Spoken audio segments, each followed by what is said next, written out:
Alright guys, BLM here, back with another live stream. Continuing on with Judgment and talking about whatever. I actually don't care about this game anymore, but fuck it, we're gonna continue playing it. And to be fair, I kind of care a little bit more considering I actually just bought Lost Judgment, so I'll probably be playing that not too long from now, so whatever, I guess. Yeah. Jack. Oh, yeah. Oh, have I not talked about it yet? Oh, yeah, that came out after, didn't it? Yeah, that's a thing. We're talking about Do or Die, right? That's what it's called. What the fuck? So I think at this point, like, Heather's going home from that, right?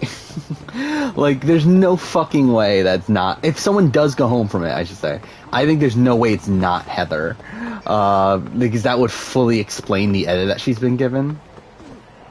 Where they really do not want, because like usually the edit that Heather's been given, this like kind of purple edit, is typically given to someone that that production doesn't want you to be attached to, so that you don't get upset when they get screwed over. I feel like this is definitely Heather. Like this is like what the fuck is this? This is pretty bad. Again, what like so? What was the twist? Oh, okay, that was scary. The game like froze there for a second. Yeah, okay. So the twist is what the person that comes in last at a certain immunity challenge, has to do essentially like a coin flip. Okay, I'll be there in a sec. And like if they get it wrong, and not an actual coin flip, but like whatever, a 50-50 chance. If they get it right, they stay in the game. If they get it wrong, they leave, right? And that's essentially what it is. And like, but then I believe there's also like an element of like you can choose whether or not to play in the immunity competition to begin with. And it's only like the people that actually play that are in danger of getting this. But either way, this is terrible. Like, what the fuck are we doing? Like, I really don't get like again, like so far, I have not been happy with a lot of the twists, but like I'm kind of content with a lot of them up until the merge. Again, the merge is dumb. Like I think this was like one of the worst twists probably in Survivor history, really. Like the entire merge situation. But this is even worse. Like this is terrible. Like I don't know, like how they can legitimately think this is a good idea. But I don't know. Huh? Hey. Hopefully there's like such a massive backlash from it that they'll just never do it again. That's kind of what I'm hoping. I mean, like again, like this very much does not feel like Survivor US anymore. It very much feels like something we would see from Australian Survivor. Hey, Engine Twitcher, talking about the new Do or Die twist. Again, like, I just don't understand how, like, Jeff can legitimately think this is a good idea. That someone, like, will go home, do... I mean, I guess, like, it does benefit, like, stronger competitors, I guess. And I guess that's kind of what he wants, I guess. But, like, even then, it's, like, it's only, like, a chance, right, of them going home? So it's, like, I really don't get it. Like, what's the appeal of this outside, I guess, shock factor? But I don't know. And like really just nothing appealing to me from this. But again, it's there. I mean, we'll have to see it. I'm assuming we're gonna. I mean, like again, like I feel pretty confident with the edit she's been given. But yeah, I don't know. We'll see. Hey, Bryce. Shot it. But fine. If you want to fight. I have no clue what's going on in the game here. Like, I really don't fucking care anymore.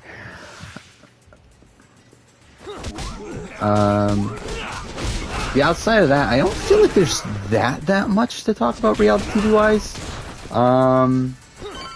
Like, what do we got? We got, I mean, we got Sydney's exit interviews. That was fun. Again, did not expect it to be as explosive as they were. Where she's like genuinely still upset at like almost everyone in the cast, so that's funny. But yeah, final travel video. It did well. Like it let's see. So, in comparison to my recent videos, it is number 3 of my last 10.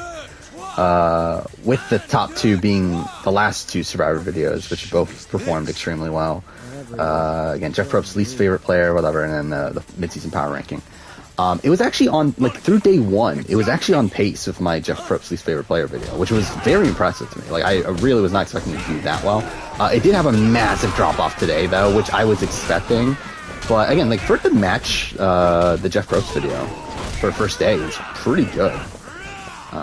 But yeah, I mean, at this point, it's like, what, 500 behind my mid-season power ranking, like over 1,000 behind my Jeff Probst video. So, like, again, it's calmed down, but definitely did better than I was expecting. Especially because, like, I was thinking it was going to do around what my premiere ranking did.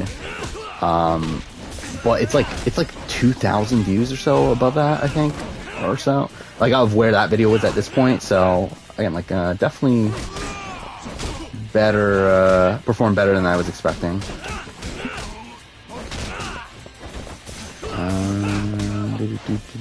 Why is Sydney like that? I mean, I think that's just Sydney.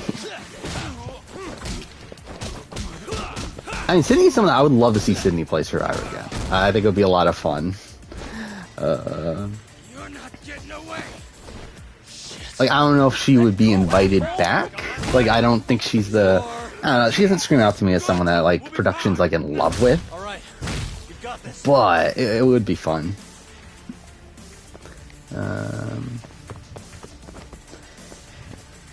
Oh, thank you for the resub, Soraquill. 4 months. Yeah, it's actually weird. Like, I still can't believe I've been, like, affiliate for 4 months. Like, and just in general, like, I've been streaming for over 6 months now. That's actually kind of crazy to me, too. Yeah, I feel like the stream, in terms of the growth, like, they haven't grown in the last, like, 3 months or whatever. But who cares? It doesn't matter.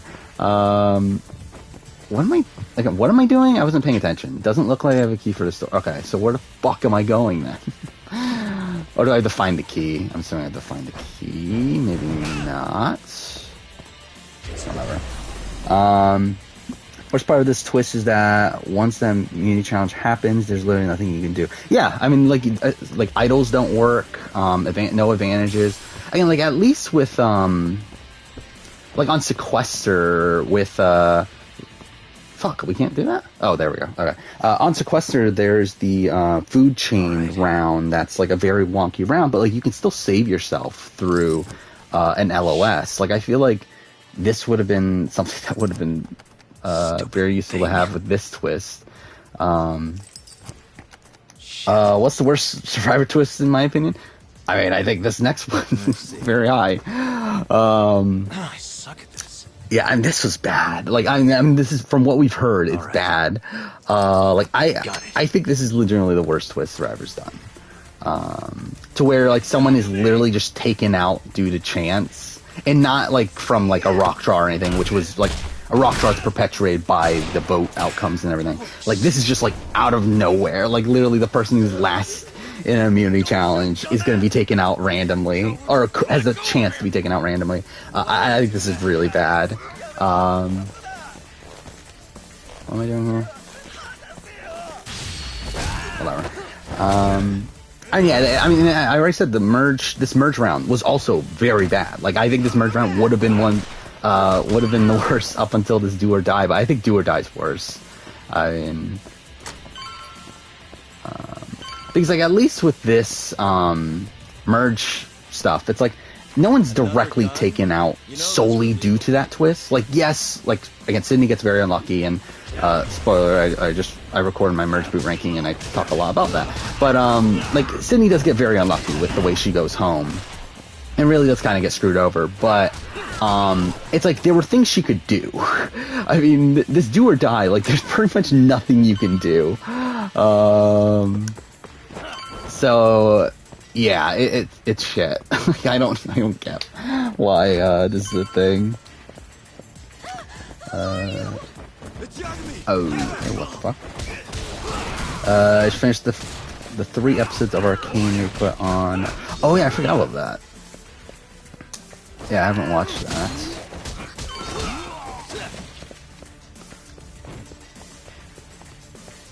I did see a trailer for it, or maybe it was like an ad on YouTube. I don't remember exactly where I saw it. It did look interesting. Yeah, I know about the do or die twist. At least I saw on. Oh, okay, didn't mean to do that. I saw it got posted on Reddit at least. That supposedly Redmond.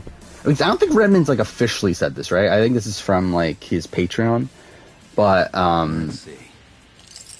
Perfect. Yeah, it's this. It's a new twist that's gonna come at some point this season. I'm probably expecting it probably Final 7, Final 8 or so. Because that's when I was expecting Heather to go home anyway. So yeah. Where am I going?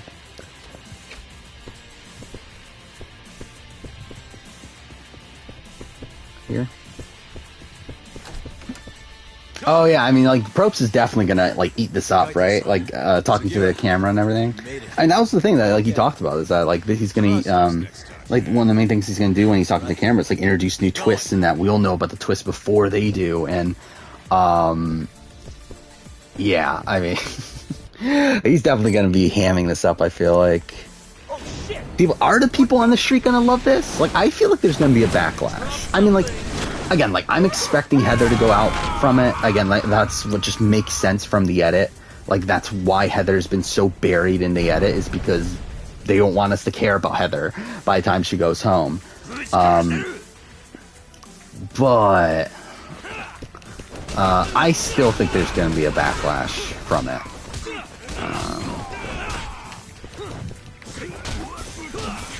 Yeah, I'll try to find the link to it. Fuck off. I look up Do or Die Survivor. Fucking finale of Kageon is called It's Do or Die. Alright, where do we go? Let's see. Survivor Reddit. Yeah, it was posted a couple days ago. I think it was on, Thursday or Friday, one of those days? Where is it? By the way, I completely forgot about, daylight savings time. It's gonna make these streams kind of weird, too, now. With, because, if I, normally, going to 3 o'clock in the morning, that's kind of, whatever. But, now if I go to 3 o'clock in the morning, it's really, going to 4 o'clock in the morning, right?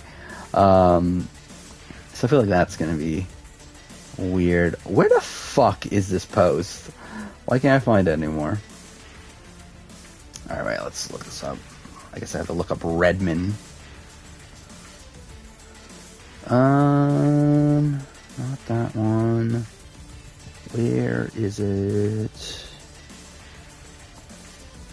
Probably should do it by date.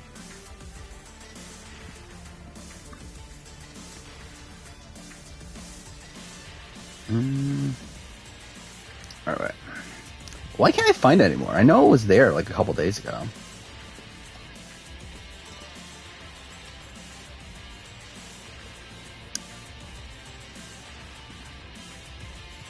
Where the fuck is it? Whatever. Either way, I mean, okay, I'll just talk about what the twist is. Essentially, the twist is that there's going to be a immunity challenge later in the season where the players can decide on whether or not to play in the challenge. If they choose to play in it, the person who comes in last in that challenge will get the do or die disadvantage. I don't know what they're going to call, whatever. But it's called the do or die. So now the person that comes in last gets that. They will essentially have a 50-50% chance of either staying in the game or getting automatically eliminated with no chance of surviving, instantly taken out. No idol can save them, no advantage can save them. They're instantly gone. That's essentially the twist. It's terrible. It's so bad. It's literally the worst twist Survivor, I think Survivor US has ever done. Like if we're doing like, and to be honest, like, is it worse than? I'm trying to think. Like, is it worse than any other like English language Survivor twist? I feel like it's probably like, because like even in like South Africa, and this wasn't even a twist, this is just the format, but like in South Africa seasons, if you come in last at Final Four Immunity Challenge, you're instantly eliminated. But like at least that was a thing that, well, I mean, I don't know, because I guess that's like they're for sure going home. Like this is at least a 50% chance. Like there's a 50% chance it doesn't do anything. Again, I'm assuming Heather's going home from it, but I mean, like, I don't know. Like this is bad. This is really bad. Again, I'm just hoping there's a big enough backlash to it that Probst doesn't bring it back. That would be shit though if you were already brought back for 42. New advantage idea: stay in your seat advantage. Actually, that'd be funny. Actually, that was a thing eventually, where there's like literally advantage to where you can't get up during a live tribal. Or is there like a thing where like you can, yeah, like you can go and tell, like you play it right at the start of tribal and say, oh, this person, they can't get up. Like that'd be kind of ridiculous. Where's Alina in my Nicaragua ranking? I will say that I did start the editing of the Merge Boot ranking. I got halfway through it. That's actually got to the halfway point right before I started streaming here, because the plan is to finish it tomorrow if I can. I will say that I already talked about Alina. So there's that. It's also hilarious. Like the person that I've talked about the longest so far in my first half of the ranking is somehow Nate Gonzalez from Cook Islands. Like somehow he's the person that I've talked about the longest, which is really fucking weird. By the way, this ranking is fucked. The Merge Boot ranking, it's hilarious. Like definitely not who. Like again, like I talked about this before. Number one is not who I expected, and no one has even talked about this person in chat, which is still hilarious. But even then, like just the entire ranking itself is just really weird. Where like Merge Boots are just so tough to rank because it's like, again, you obviously have half the game you would have of like a winner or runner-up. You have, again, the early game is a lot more high variance due to challenges, determining who goes to tribal, and also you got swaps in there, and also like how numbers play out coming to the merge. It's a weird thing to do, and like I noticed this because like I recorded my South Africa Merge Boot ranking way back, not way back, but like a month ago or whatever. Which who the fuck knows when that's coming out? But like I noticed it was weird then, but like I didn't realize until this US list just how weird in general just ranking the Merge Boots is. Yeah, still no one's mentioned number one.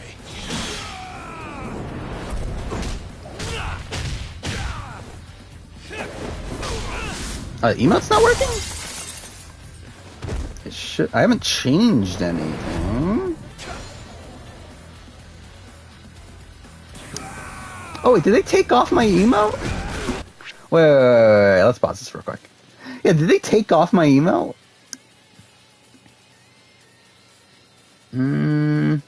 What's it under? Is it under affiliate? No, it's under emote. That's under emotes. I'm a fucking idiot. It should still be there. That's really fucking weird. Because like I can't use it either though.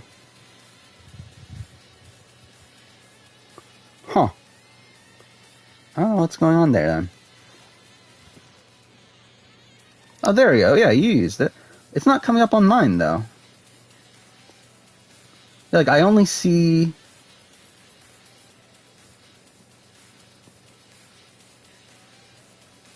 Yeah, that's weird. Yeah, I'm not seeing on my end, which is weird. Because it is working, like it is there on the emote page, and doesn't say anything about it being taken off. And yeah, you just use it, so it's like, I don't know. There must be some sort of glitch going on. I have no clue. But no, it's still no one has mentioned number one.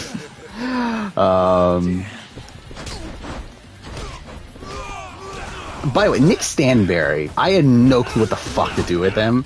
Because I guess I can talk about this. He was the last person I edited, like his section on, which kind of gives you a sense of where he is on the list. But like, I really just don't know where to rank him because, like, realistically, he probably should be higher than that. But it's like I just know nothing about how he actually plays the game, and I don't think he actually played the game. So, like, I don't know. It's just a weird, like, Nick Stanberry is just a weird player to rank.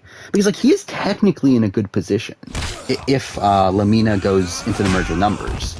Like, if Lamina goes into the merge with numbers, him and Austin are essentially final two. Unless Terry still wins final immunity or something in that situation. They're essentially final two. And, like, Nick does have a chance to win. Like, it's not out of the realm of possibility. But it's like, what did Nick do? Like, what has Nick done in the game to actually, like, be in that position? Or what? Like, it's just a weird, it's just a weird player to rank. Great. By the way, still no one has gotten it right.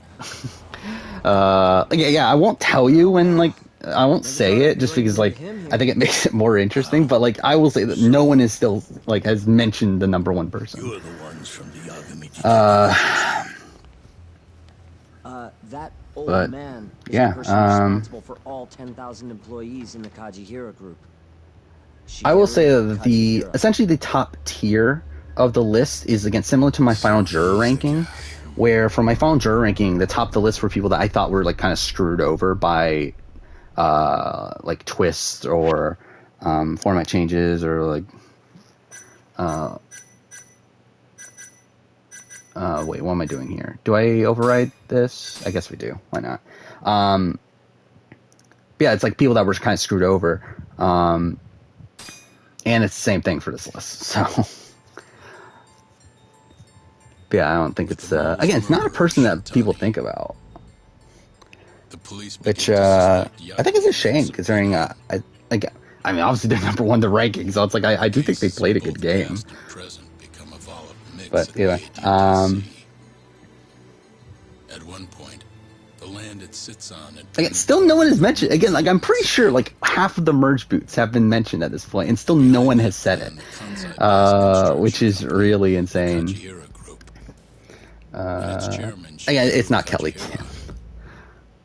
Kelly, I think she's pretty high, but it's not Kelly Kim though.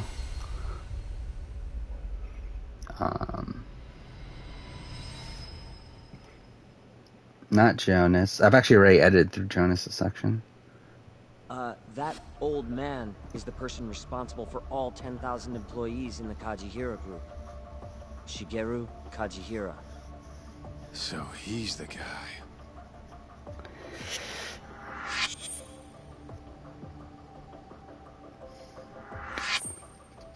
You're familiar with Hattori-san here. Yes. Yeah, I won't say anything. But either way, it's a really fun. Like, it's gonna be such a weird ranking for people to actually end up seeing, because I don't think many people have actually like cared enough to put together a merge boot ranking. Like, I'm gonna look this up. Has anyone on, like, I'm sure there is someone on Reddit that's put a merge boot ranking together at some point, but I just feel like in general. Yeah, I see it right now. But yeah, it's like, just in general, it's tough to put together. Okay, this is a fucked merge boot ranking too, because essentially it's a player ranking of the merge boots. And also they use different criteria slightly than what I use for certain people. Like Michelle Yee is on here, and Julie McKee. There's something I'd like you to do. But a job only a detective can handle. Here we go. It's actually an interesting list. I set in motion Yeah, I think that'll be an interesting list to do at some point too, is do it by a player ranking. Bryce, you have not gotten it, by the way. Yeah. Hattori-san's article told me as much. Shut. Our plan was to take over the entire medical institute. That's enough land there for 304. Actually, I want to see where the person I put number one is on this list. I don't even see them being high here. Yeah, they're not. All that remained was closing down. How's Mount Elrod at 33 on this person's list, by the way? Like, how's Matt Elrod above, like, Varner Like, again, let's say what you will of Arm, but like again, in terms of a game player, though, Here's I a mean, shot of the man. I love how Roger Sexton's at the bottom. I really wanted to put Roger Sexton at the bottom too, but At the time, Husky was the I vice didn't. director of the ADDC. But yeah, for me, this is the criteria I use. Essentially, it's the person voted out at the first tribal Sabotage. after the merge, where it is the entire tribe there, essentially. Like, so yeah, medevacs don't count. It is so with like Co-Wrong, I include Nick Myrano. With Tocantins, I include Brendan. So you're saying With you bought an official. there's another one. San Juan del Sur, I included Josh. It was easy. But then, just as Yeah, like all that stuff. It's like whoever's voted out at the first tribal council, where the entire cast is there, essentially. That's why like I included Kobe from Palau. Minister Presley did a complete 180. He who took else? Keto's side and vowed Again, there are some other words. Oh yeah, Michelle. Like I include Michelle. I included Edgardo, And where's as he was Husky the now? first boot there. What? What were the other weird circumstances? 6 months ago. Because I had to do a massive disclaimer at the beginning. Like the intro to the video is 4 minutes long because I'm doing all this stuff. Yeah, Sydney is the merge boot for me. I had to fucking talk about that. My son, I want you to investigate Husky's death. I have reason to believe Josh is an interesting What one. makes you think that? You sound pretty sure. Josh is very high, suspicious of AD9. and I thought about number one, but didn't quite hit it. Just when we started But, talking about closing the center. By the way, by now, yeah, people have mentioned number one, but again, it took so long. Yeah, Sydney isn't technically the merge boot, but fuck that, she is the merge boot.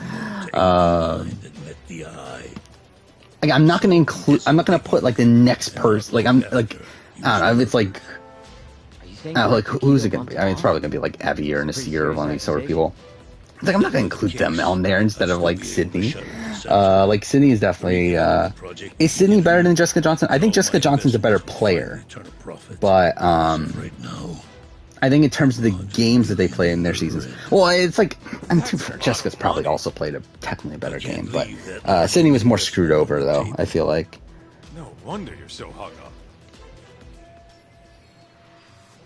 By the way, Bryce, you're still wrong, Bryce. the ADDC is hiding something. I'm And it's sure. not Keith either. And that lawyer Though she Keith found just was close to is pretty figuring out high, what. surprisingly. At least until he got his eyes I don't know if it's gouged really that. out. I mean, like, it's kind of surprising. Merge boot video is still not for a while, to be honest. Like, it's still 2 months away. Like, it's going to be one of the first videos of next year. To know the truth, too. Like, something I decided on is that I want to start off the year with, like, a big ranking video. Like, this year I did Final Juror ranking. But that's the kind of thing I want to do from this point forward. However, I've been undecided on, like, which date I should do. Like, originally it was going to be on the first Saturday of next year, which ended up being New Year's Day. But I'm a bit iffy on releasing on New Year's Day, just because, like, I've released videos on holidays in the past and they've kind of fucked me over, where at least initial viewership is down. Just looking out for myself. It seems like on holidays, and while like New Year's is probably one of the better holidays to do, like it's probably better than like Christmas or like Thanksgiving or something, but it still feels, I don't know, a bit iffy. I think I'm gonna wait for the next Saturday. So as of right now, it is scheduled for January 8th. But that is that. Which, by the way, really weird how the end of the year is really creeping up Name's Husky. at this point. Used to be vice director. Because I remember, like, ADDC. when was this? I think it was after BB22 player Murdered ranking, in right? Kamurocho 6 months ago. Yeah, after BB22 Sorry player, to or spring this 23, on you, sorry, Michelle. 23, player ranking. Like, I felt like I had a lot of, like, downtime, Okay. but, like, I kind of realize now, in terms of, like, videos that need to get done, I kind of realize now that, That's like, it for today. it's actually not that much See you again downtime. this Because, like, at the end of the year, like, I have the good. Big Brother VIP review, Night, boys. 41 review, 41 player ranking, challenge review, and then, What's up, 2021 year in reality I was TV, just and then thinking, also teaming Sasuke up 39 with you was the review right whenever call. that comes. Should make some progress Challenge on All my Stars 2, and then we investigation now have that Australian Kaji Survivor Hero starting very himself soon is out in the afterwards, open. and Survivor I wouldn't have 42, saved Celebrity Mafia Regret without you 3. either. It's like, Thanks again. Ugh. No problem. Like, Let it's me not know that if far anything else away. comes up.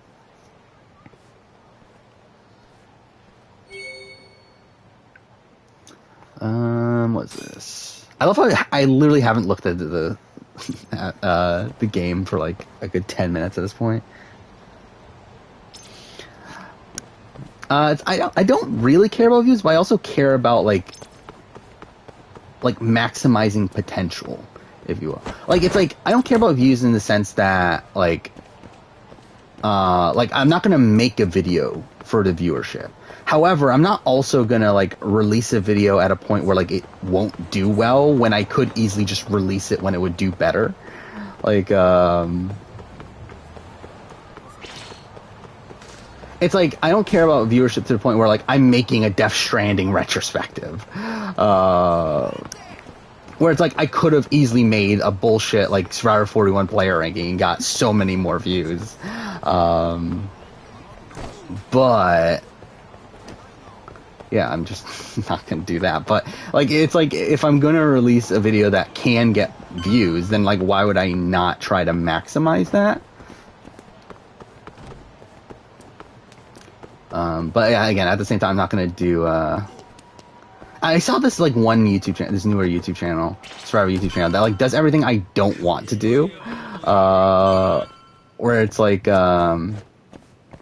have a video on like Evie and saying she said what, and like talking about like her like hating men and stuff. It's like that's exactly what I don't want to do. Like that's exactly what I'm avoiding when it comes to making videos.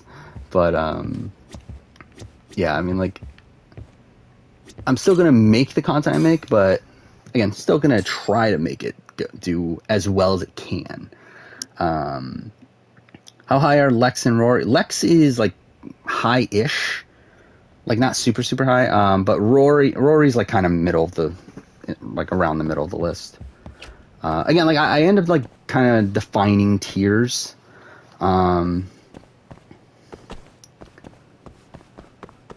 When making the list, which, too, for the tiers themselves aren't that dissimilar to my final juror ranking.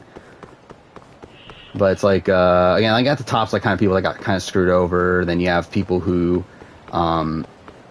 like dominant is weird to say for like a merge boot, but at least people that had like a lot of control in the pre-merge, and people that had like a solid path to the end. Then I think before that, what was the, like you have people who had control but didn't have a path to the end. Then it was people who like kind of just like don't have that much power, but like also actually I forgot. I think it's like people that don't have that much power, but were like still well positioned in the mid game or in the early game. And then like before that, it's like it doesn't really matter. But it's like at the very bottom still is like people who got to the merge through winning a whole bunch of challenges and would have been voted out if they didn't. And it's like kind of a similar criteria.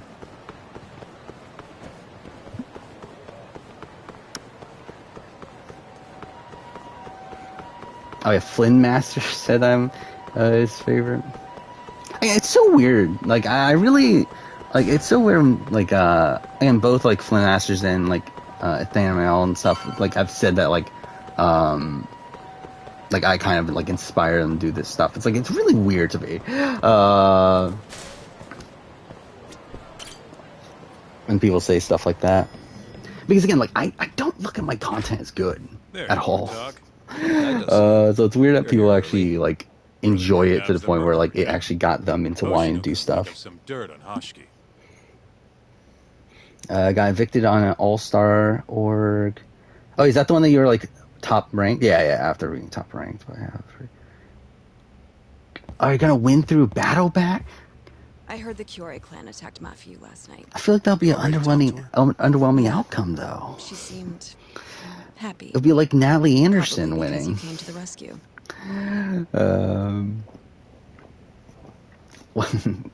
Yeah, what did Evie say? Again, like Evie, like, and this was like preseason. I'm pretty sure. Okay, let's look up this fucking channel. Again, nothing against this person, but like it's not what I would do. It's not like how I would run my YouTube channel. And like like, dude, I mean, that's probably closer to how you should be running your YouTube channel.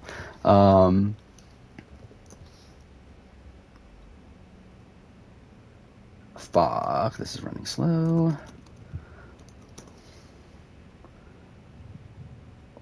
There he is. Survivor Spencer.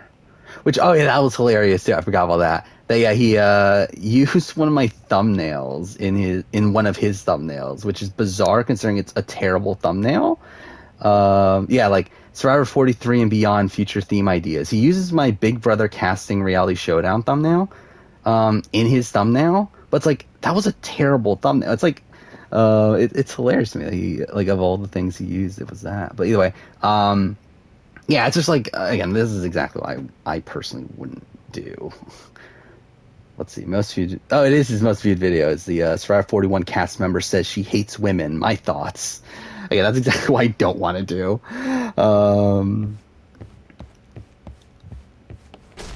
What am I doing? Is this Hoshin now? I don't even remember. Whatever. Yagami-san. I'm too fair. He did do a Survivor conspiracy theory iceberg video, which I've thought about doing. When we spoke, though. Gotcha. Yeah, Jeff Probst just said, what about Survivor 41 and 42? Again, it's just like all this like really clickbaity things I just really wouldn't do. Yeah.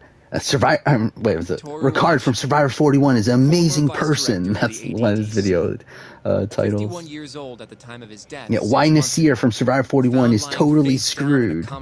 Back alley in the middle of the night. Actually, this is insane. Like, he actually did like individual, like so many individual videos for like a lot of the cast, like before the season. Yes. Apparently he was. Which again is also a thing that like I would never do personally. Again, it's not necessary. Like, it's not a bad move. Like from like trying to get viewership and everything. However, but quite a few people saw it's just not what I would do. Argument beforehand. You pull off a blind side in your Survivor game. This is the one where they're changing tribes every round. As far as I can tell, the police never good for found you. him, but who knows? Yeah, Sydney the next Parvati? Right? I guess not at this point, right? That's all I could find. Again, like, I never really got the Parvati vibe from Sydney. Like, I never really got this, like, super flirty vibe from Sydney. Like, to me, like, it always felt like Natalia. Like, that's the vibe I got from Sydney. Of this, like, kind of, like, But there's no evidence serious, Yeah. I was thinking like, yeah, and Corinne's also, like, kind of a decent if the culprit intended comparison to kill there, too. Hashki, wouldn't he have finished the job? The one you're in with Carson. Did you vote out Carson? If it was just an unfortunate Yeah, the circumstances would make Sarah's next Parvati. I mean, she fits the like time of boot of like a next Parvati, because usually everyone they say is the next Parvati gets voted out like second or third. Yes, do tell. Just look at the end result. Oh yeah, Liza's the best merge vote. I was thinking about this when editing this video. Is that like I would actually like to do a ranking the merge boots by entertainment, because to us it's probably like almost flipping the list. Like, it's actually hilarious how like I feel like a lot of the worst merge boots in terms of gameplay are like some of the best TV, while like some of the best merge boots in terms of gameplay are like some of the worst TV. Despite how well known he was in the scientific community, that is. So the killer beat Hashki until he sustained a fatal wound, then backed off? Is such a thing? Yeah, I mean, I can say this right now. Yeah, Eliza's low. I love Eliza, but she did not play a good game in Micronesia. I admit it would make sense, but we can't say. Oh, yeah, that was one of the bottom tiers too. So the very bottom tier was again like people that had to win challenges to get to the merge. The one above that was social pariahs, essentially, is what I call it. And yeah, like Eliza's in that tier. Yeah, by character, yeah. And dude, Corinne's not super. Like, Corinne's higher than I thought she would be. On my ranking. We got someone else coming in his place, though. And like, I'm halfway through the editing, and I have not talked about Corinne yet. You're gonna come, right? So. Sure, let's do it. Like, that's kind of surprising to me. Okay. It's stuck there. Carson's your person? Is Carson here in chat? And if he was, I feel like you would have incentive to be saying that. But yeah.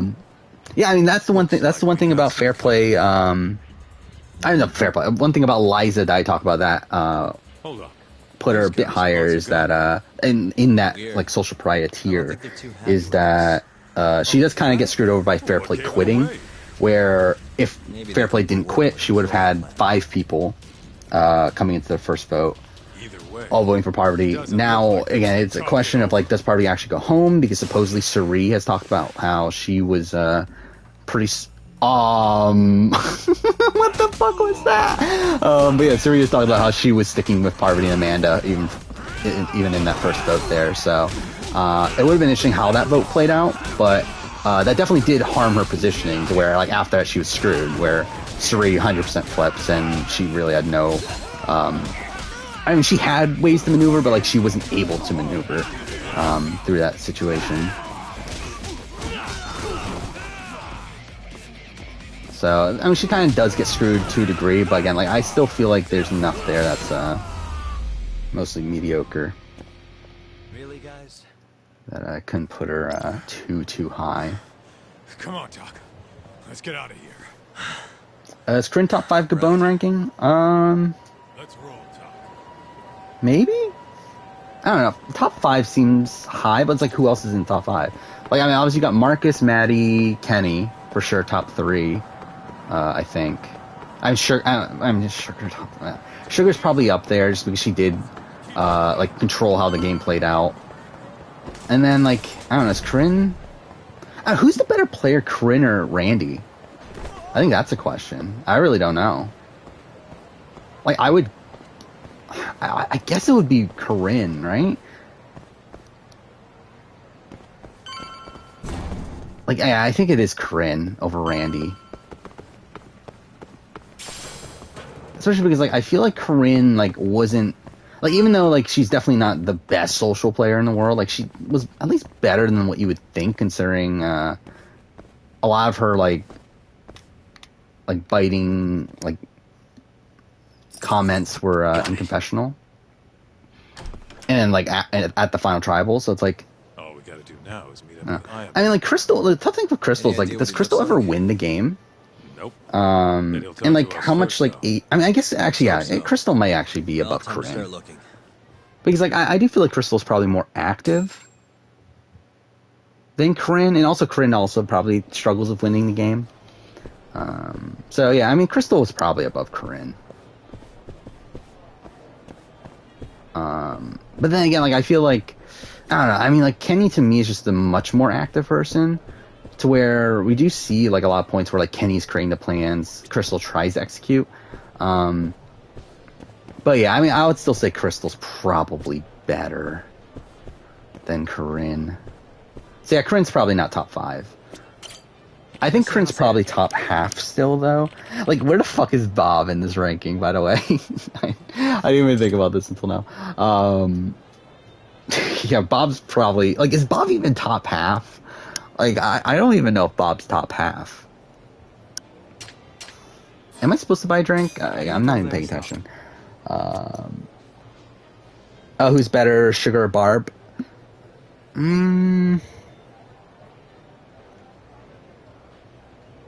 I would say Sugar. Probably. I don't know. Like, I don't know. I would guess Sugar. I mean, like, I don't know. It's like Barb is more active. But I don't know. I actually, no. I would say Barb. Yeah, I would say Barb. Because, like, Barb does pull off the Sala blindside, like, as a legitimate game move. Like, not because, like, she's doing it based on her emotions or anything. Like, she legitimately, like blindside Sala for gameplay reasons. What am I doing here? Well, like, again, Sugar, I feel like, does she ever make a move that isn't, like, based on her emotions? And, like, both of them obviously can't win the game at the end. Both of them sabotage their games to get a certain other person to win the game. So it's like, I feel like they're kind of similar, but, like, and Sala blindside is a great move on her end, on Barb's end. And it's like, yeah, I think it is, I think it is Barb. Is pair Bob or Elephant Tongue? Again, I mean, Bob's not good. Yeah, I'm legitimately trying to think of this. Like, where's Bob on this ranking? Yeah, like, I mean, like, I think there would be an argument for him being below Jackie. I don't think I would put him above Callie. But I think above Jackie, I think, or below Jackie, I think, like, not a Lorem possibility. Same thing with, like, being below Ace. We can't. Let's get this over with. Yeah, but doing it right here? And like he's the worst player that made the merge, right? I mean, I haven't even talked about Susie. Where the fuck is Susie in this ranking? Like, where the fuck is this top 2 in the ranking? Like, what the fuck? Again, this Gabone's gonna be such a clusterfuck whenever I get around to it. Wait. Yeah, I would put Susie above Bob, by the way. But it's like where are they though? Like, I don't know where they are in the ranking. I hate to break it to you, but when a woman comes on that strong, she's not after what you think she is. Right. Who is this? I know this voice actors. What are you doing here? I'm here on behalf of Ayabe. Wait, but really? Oh, it's Makoto again, isn't it? I'm a fucking idiot. Yeah, it's the same one. All right, whatever. He gave me a call this morning. Bob or Ace again? Like, I think Ace might be above Bob. Yeah, and that's like, I kind of want to do. Well, I guess this doesn't actually associate to Ace, but either way, like, I want to do a swap screwed ranking. The problem is I don't know how to like signify like who was swap screwed, so that's probably why I won't do it. But I think it would be fun to do a ranking where I rank all the people screwed over by the swap. Think of it as a thank you for saving me yesterday. Australian Survivor 2016 player ranking. I think Christy would be above where, like, relative to the cast. Than where I would put Bob, I think. I suggest you figure something out quick. Maybe not though. I don't know. Like, Christy would also be pretty low. I think everyone in the end game I would put higher. Like, everyone. Who was that? She was smoking. Yeah, like, I mean, Lee, L, Flick, Matt for sure higher. Sam, what do we got probably here? Higher. Again, was better positioned in the game. Who the fuck? Brooke is higher for sure, obviously. Jenna Louise. I don't know where to rank Jenna Louise. Sue, where do I rank Sue? So, I mean, I think that's probably. But then, like, in the even in the pre-merge, you have like Craig, you have Phoebe, you have I don't know who else is high from the pre-merge. Either way, like, I don't know where Christy ranks, but I don't even think it's in the top 10 of that season. Where's Kaido? Wait. He's in the back of the room, right? Yeah, there we go. This is the investigation report from Hoshki's murder. Mafu stole it from Sandra, Aaron, number 1 on Swap Screwed. I mean, like, Sandra would be high. Her? And that's kind of what, like, makes it weird about Swap Screwed too, is that there's going to be, like, seasons with multiple swaps, and, like, are we just saying that like, I guess it would have to be a ranking of the person voted out immediately after the swap, right? But, like, again, like, I feel like it's just a weird video. I feel like that's just, like, ranking way too many people at that point. That kind of gets arbitrary. Especially because, like, even then, like, even the first person to be voted out of the swap is kind of, like, arbitrary and stuff. I guess it would have to be, like, first person voted out of their tribes after the swap. But, again, that's, like, even more people. I don't know. I don't know how feasible that video is, but... maybe change it to like top 10 swap screwed people or something like that. I think that's probably more doable. But they brought him on as vice again, it's not really my style to not just do everyone. But you were busting your ass defending Okubo. Seems like he and Kido were responsible for deciding how much money to give each project. Hoshki had more influence than I realized. Is Christy over Rowan? I would guess not. Oh, I would guess so. I mean, sorry. I think Christy would be above Rowan. I think. This here just found out Gyrus sounds like Jason. Oh, yeah, they both have the same last name. Yeah. Here. An hour before that, Favorite non-All-Star tribe? Luzon's very high. Place called the Queen Rouge. I thought this in the past. Like, so if we're doing also like villains, is probably the best tribe ever. Yeah, like non-All-Star. Like one of his colleagues. Kasaya. Wait, it was that guy. But even like Kasaya in itself is a swap tribe technically, Two of them came all the way from the center, which is also a weird thing. Because Panama started with 4 tribes. It's so funny. Like, I feel like people forget that's how Panama started. That Panama was divided between old men, young men, old men, young women, old women. Where like Suri was an old woman at like 32 or whatever, or 30 something, like early 30s. Yep. So that was something. He had an argument with a man. Tagi, that's fine. I don't think they're my favorite personally. 3 weeks later. Who's better, Luzon from Cagayan, Luzon from Philippines? Horrible. Which Luzon from Philippines was red, right? Cerebral contusion due to blunt trauma. Like that was Tom's tribe. 15 times. No fingerprints, so he must have been wearing gloves. Yeah, all right. It's the red one. I think we understand. I mean, that's a really good tribe. I would still say like Luzon from Cagayan, but take a little field trip. Yeah, that's a really good one though. I mean, is there a dud on this? Yeah, okay. You got Ace, strong pre-merge character. Annalise, not necessarily the best character, but solid player, especially by the end. Shawnee is someone I really liked. Josie is someone I really like. How the fuck did both Josie and Shawnee get cast, by the way?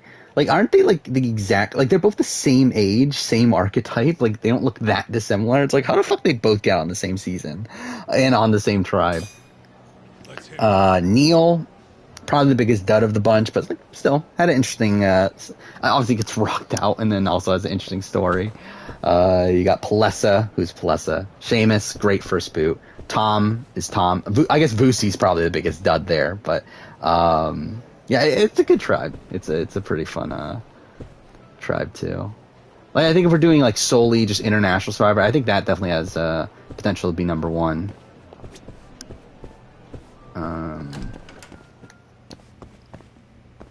But yeah, Villains is like just such an incredible tribe, especially like character wise, it's fantastic, but even gameplay wise, like with how many people go on to win from that tribe too. Where like I think it's at the point where like everyone from that tribe has gotten to the final tribal, right? Except for Randy. But again, Randy's a great character, obviously. 41 feels like an international season. Yeah, I mean that's what I'm saying. Like this feels more like Australian Survivor at this point than it does Survivor US. Yeah. What do you think of Tom as a player? Tom Schwartz? I think he's probably a better player than people give him credit for. But I mean, he's still like if I'm doing a like my player winner ranking thing for International Survivor, I think he's probably still relatively low for a winner, but I don't think he's a bad player. I think Tom's a better player than Bob.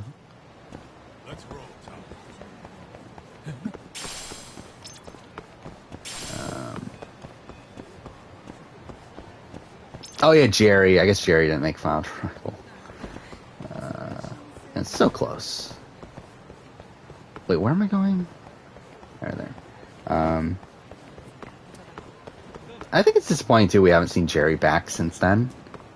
Especially because, like, again, from what I understand, she wants to come back. So it's like kind of weird that I'm thinking like when would they have brought up her back? I mean, there wasn't really a chance outside of Game Changers. But still, I would love to see a Jerry return. Playing this game for Monica? I mean, I guess at this point, it's like I'm not playing it for myself as much anymore. I am, but like also, like I don't really care about Judgment anymore. Like really, at this point, it's just background.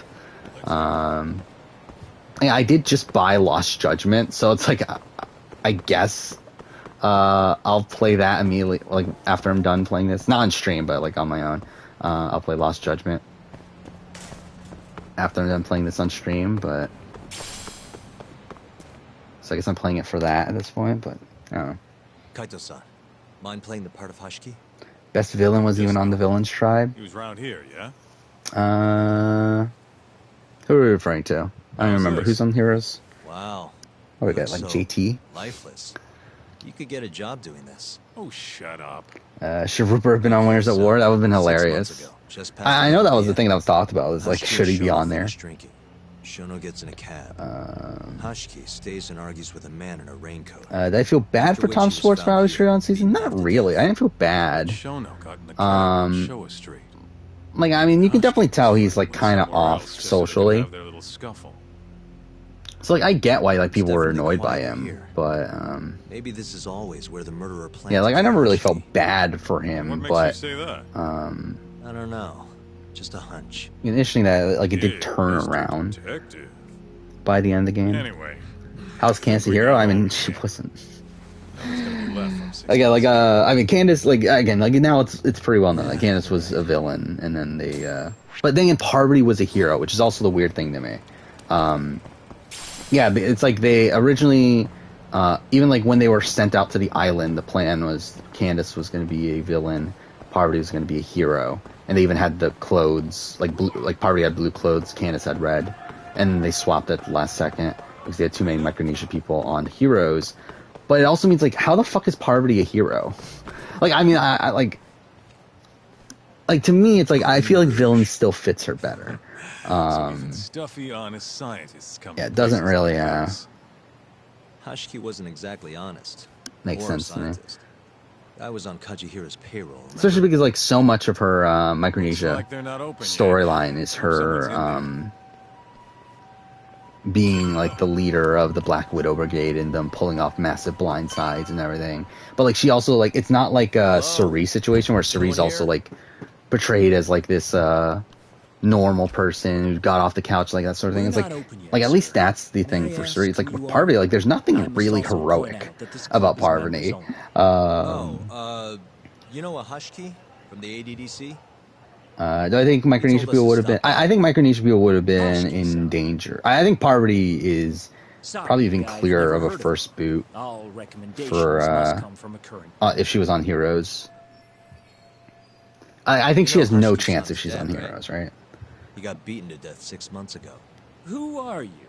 You're clearly not cops. We're private investigators. Yagami Detective Agency. We want to know what happened that night. Logo still had them on the tribes they ended up on, though. I can't remember. Oh, is that a thing? That long ago. We don't need you to tell us. Does the logo have the silhouettes? I didn't even pay attention. If possible, I'd like to talk to the girl who sat with Hashiki-san. Get out of my face. I have no. Like I knew there were like people on it, but I didn't realize it was actually like. Oh shit! Holy shit! How did I not notice this? If you can get a recommendation. Yeah, like I knew it had the I knew it had silhouettes of people, but I didn't realize it was silhouettes of the people on the actual cast. But yeah, I mean you see it right there. It's like Coach is there, Jerry with her hat. Yeah, holy shit! I never paid attention to that. That's interesting. I wonder, like, is the logo on the buff the same? Because I think that would be like the main thing. But I don't know. Candace has done an interview like not too long ago, like explicitly saying that she was out there with red clothes, and they told her at the last second to switch. And think this girl fits the bill? Candace was a hero because the white people had to take. Yeah, I mean, like, yeah, I mean, Candace, like, well, she's not bad. Like, from what I understand, it's like their explanation was that, like, what was it? Like, Jeff Probst did the cast assessment, right? Where he said, look, her mutiny to her tribe that's how we rake in the big bucks. Is the but there's more to being like some people look at it as heroic, or some people look at it as villainous. We looked at it another way, which makes no fucking sense. What the hell are you doing, Kaito-san? Mafuyu's gonna be pissed. If you can think of a better way, be my guest. All Mafuyu's got to do is get hired and find out what Shono and Hashiki were talking about. Don't be an idiot. We can't ask her to do that. Let's see. I'm trying to look up the interview. It was a pretty recent one, I feel like. How about her? Saori-san? She wouldn't stand more of a chance than Mafuyu did. I think was it Dalton Ross? I don't remember. Whoa, who's that? But yeah, again, like by the fact that she mutinies, like isn't that like mutiny is definitely a term that has like a negative connotation to it. She'll shine like a diamond. Trust me, boys. See what I mean? Even Hoshino-kun's got the hots for her. Seriously? You run this club, yeah? That's right. Please bring that friend of yours over here. I want to see her for myself. Hell, I'll hire her. Yeah, I mean, like, Candace coming back, like, I don't think Candace being brought back once was that, mind-blowing. Like, I thought it was, but I don't actually see it. I'll be waiting. But I do remember, like, it was, like, last year that I remember that there was an interview of Candace where she did confirm that she was out there with red clothes and everything. Well, looks like we're sending Saori-san in there. It's the quickest Or maybe way. it was, like, RHAP. It could have been. Done. How are we even going to get her on board? But I don't remember. I don't know. She likes dessert, right? Just give her something sweet and call it a day. You think she'd really go for that? I bring sweets to the office all the time. Let's see. Sounds to me like you're I'm gonna looking be at our Kaito quarantine dessert. questionnaire right now. A dessert to crush all other desserts. Oh, yeah? What'd you have in mind? Do I look like a dessert menu? This is all you, buddy. It was your idea, jackass. No, this actually talks mostly...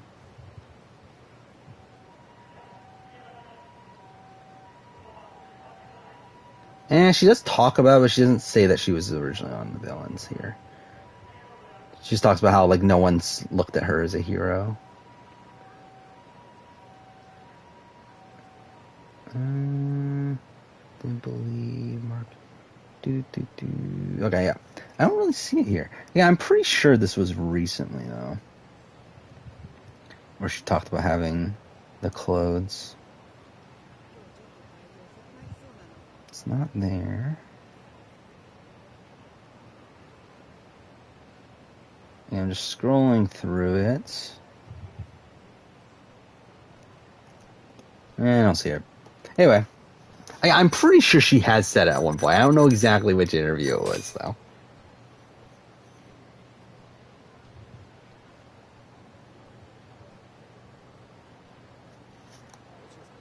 Rank worst survivor moves. I mean, that's like kind of too tough to really do offhand.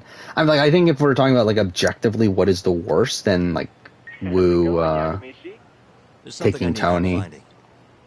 Like it's like a binary choice of like he wins the game if he chooses the other one, but through the decision he made he loses the game. It's like that's the easy way to do it. You think a modern woman's gonna fall for that one? But I think if you're doing like dumbest moves, then I mean. Really? Dating sounds pretty stupid. I mean, there's probably like a lot, really. Hit me with some keywords. I don't know, what is the biggest, like, I mean, I guess Eric giving up immunity, obviously, is high on there. Give it a shot. Sharing my screen. Where, like, to me, it's like, I don't get the, like, I still don't even get the real rationale for that.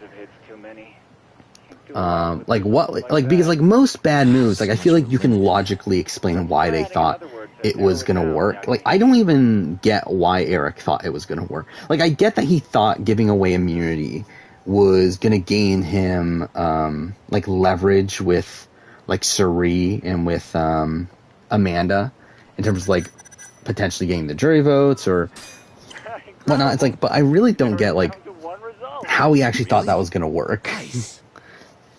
Well, the thing about no, because like the thing about Brandon giving up immunity is that Brandon wasn't doing it as a game move. Like I feel like, or like he was doing it like as a, like he was doing it because like one, he wanted to protect Albert, and then also he thought Coach wouldn't be willing to vote him out, which obviously he was wrong on that. But like I feel like at least there's like rationale there. Like I get why he thought that Coach wouldn't vote him out. Like, I don't get why Eric thought that he wasn't going to be, voted out when he gave up immunity. Sort of worked, but not well enough. Your girl, especially in. Was there any chance Cass would beat Wu? No. I don't think there's any chance. She gets 2 votes. She gets LJ and she gets, Jeffra. But I don't think anyone else votes for, Cass. To go by the show. I don't think I vote for Cass. Again, to me, Cass plays an actively bad game. It's like I like there are probably more points where Cass is like more agency in the game than Wu does. But it's like to me, she plays like an actively bad game. Like again, like her making the flip of the merge is terrible. where she's essentially just destroying her game. Like, she essentially can't win the game at the point where she flips at the merge. Those are limited quantity, right? And also, like, her, like, flicking off Trish on the way out, getting an argument with Trish. She's playing actively bad for a lot of it. Good luck, Yakamishi. Gotta run, Tsukumo. Thanks again. I never found Jeffra.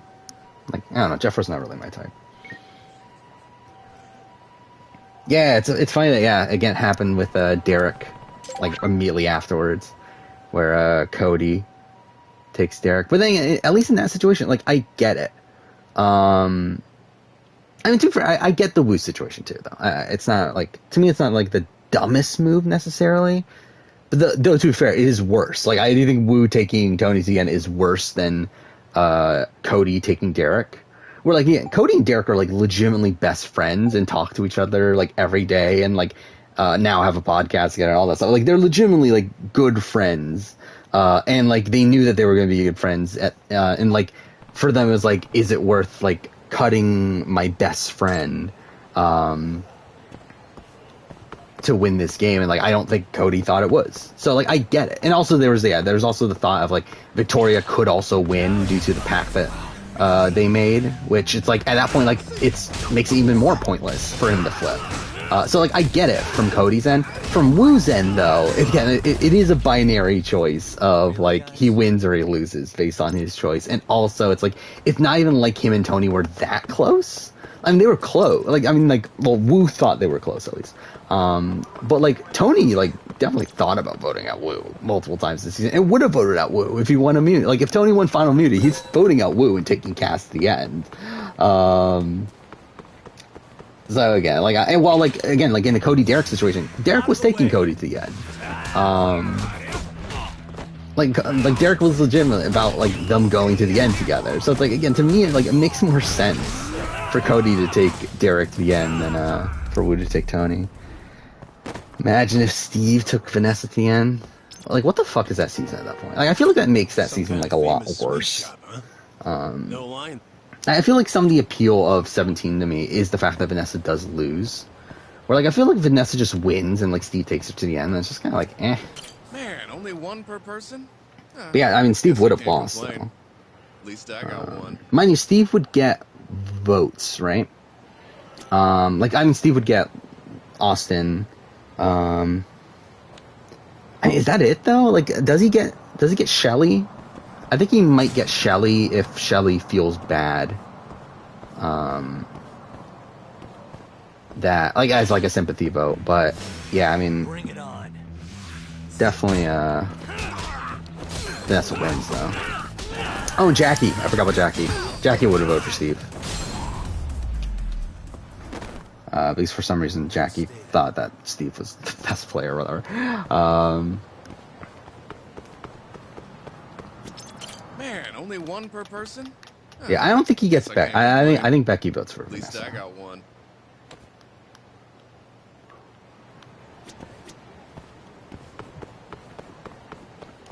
Everyone raise.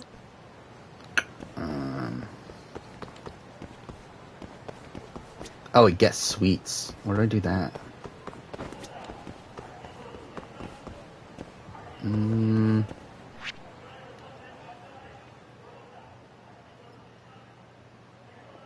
Where are these? Host Hangout? I don't even know what this is.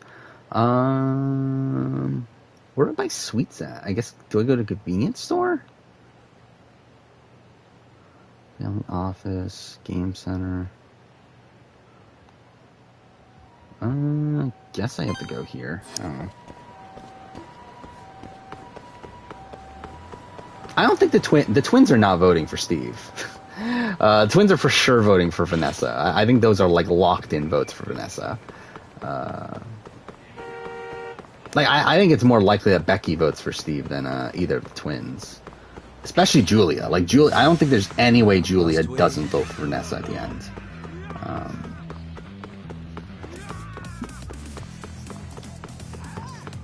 And also, like, they wouldn't have had time to convince Liz, like, because, like, we're assuming here that, like, Liz gets voted out final 3. Like, there just wouldn't have been time for him to actually do anything there. And even then, like, I don't know if it would have been successful anyway. When's the last time that the best modern female winner... that we have the best...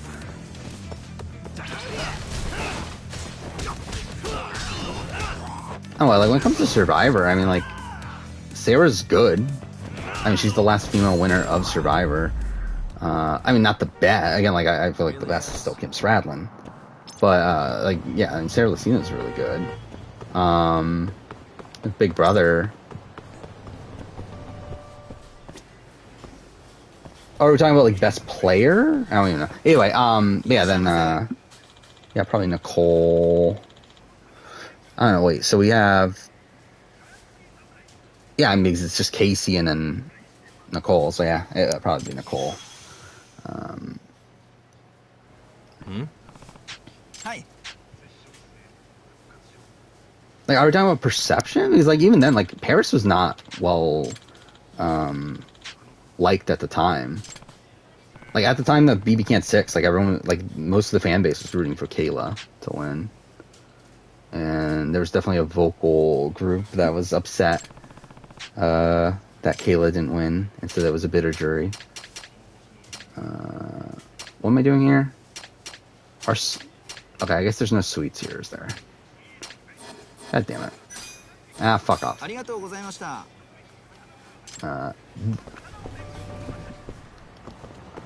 don't think the super fan community hated Kayla. I think that's the more... Like, I know RHAP was very pro Kayla at the time. Particularly, like, the Brent and Melissas of the world.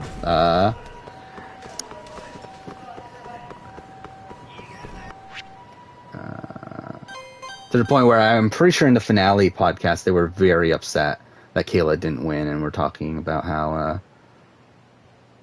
she lost from a bitter jury. Where am I? Okay, wait. So it's get sweets for the bride. Where do I get that from? It's the early tradition of Brent being upset at the BB Can winner. Pretty much, right? Yeah, I mean, he was upset that Kevin won, right? I mean, dude, that was a very divided season, though, from the fan base. Where, like, obviously, like, Aika was very, very popular. But then also Kevin was very popular, so... the people that were the people that were pro Aika, like grew to hate, Kevin. Where am I getting the sweets? Oh, there's a new sweets shop? Okay, wait. Oh, it's on this street. Oh, is it in this fucking... Oh, I'm a fucking idiot. If it is, then I'm a fucking idiot. If it's literally right here. Like, it's literally where I was. It's just that I didn't fucking go into it. So which one is this? Nope, not that.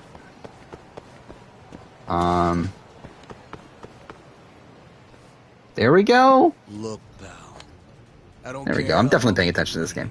BB Can 5 player ranking will be interesting. Yeah, it would. I told you. I already submitted all I don't know. Who would be number one? Would it be Dimitris? We don't give a shit about your documents. This is about knowing your place. I think it would be Dimitris. You don't mean protection money? Protection? I don't know what you're talking about. Because this is the weird thing too about BB Can 5 is that at the time there was a lot of talk about how the jury would have voted for anyone but Aika and Dimitris. But it feels like over time now, like it's kind of like lessened to where like people are talking about like that Dimitris would have won against Aika, but like they were willing to vote for Aika in terms of, which like I don't fully believe. This ain't a joke, asshole. We're talking here.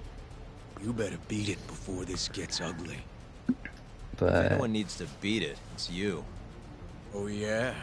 Somebody might see you shaking this poor guy down and call the cops. Why was Brent fired from RHP? It's because of his like the way he is on social media. I forgot what was the last straw. It was like him. He like spread a rumor about Tyler cheating on Angela or something, right? Or Angela cheating on Tyler, either one. And I think that was like the last straw for Rob at that point.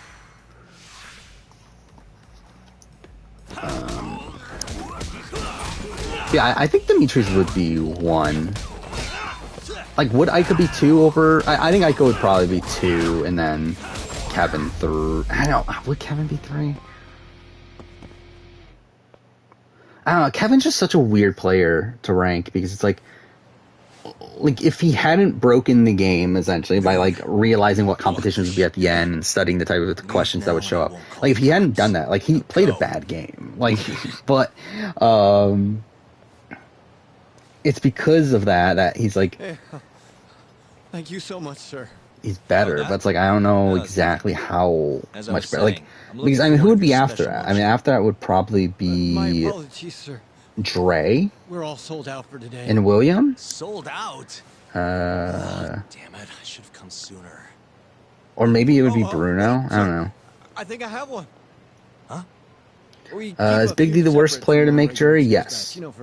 For US, I think. Including Canada, Still should be some of those left. Wow. You guys are the real deal. I don't know. I mean, like, again, Karen's a weird one because, like, she wasn't trying to win by the end of it. Really? Again, do I think she could have won? Even if she tried, probably not. But it's like, she wasn't trying, though, by the end. Like, she wanted to give the win to Aika and Dimitris. And to be fair, failed at that. Well, but, I should be going. Thank you again, sir. Yeah, and then, like, with Nikki, it's like Nikki's also weird because, like, she wasn't even playing the game and, like, didn't care about the game. Where it's like, Big D, like, cared and thought he was playing the greatest game ever, when in reality he was, like, the biggest jury goat, like, we've seen in a while. So it's like, I think it matters, like, how you assess who's worse, but I think there's definitely an argument for Big D being the worst. Is Karen a Karen? Possibly. This again? Okay, you can do that.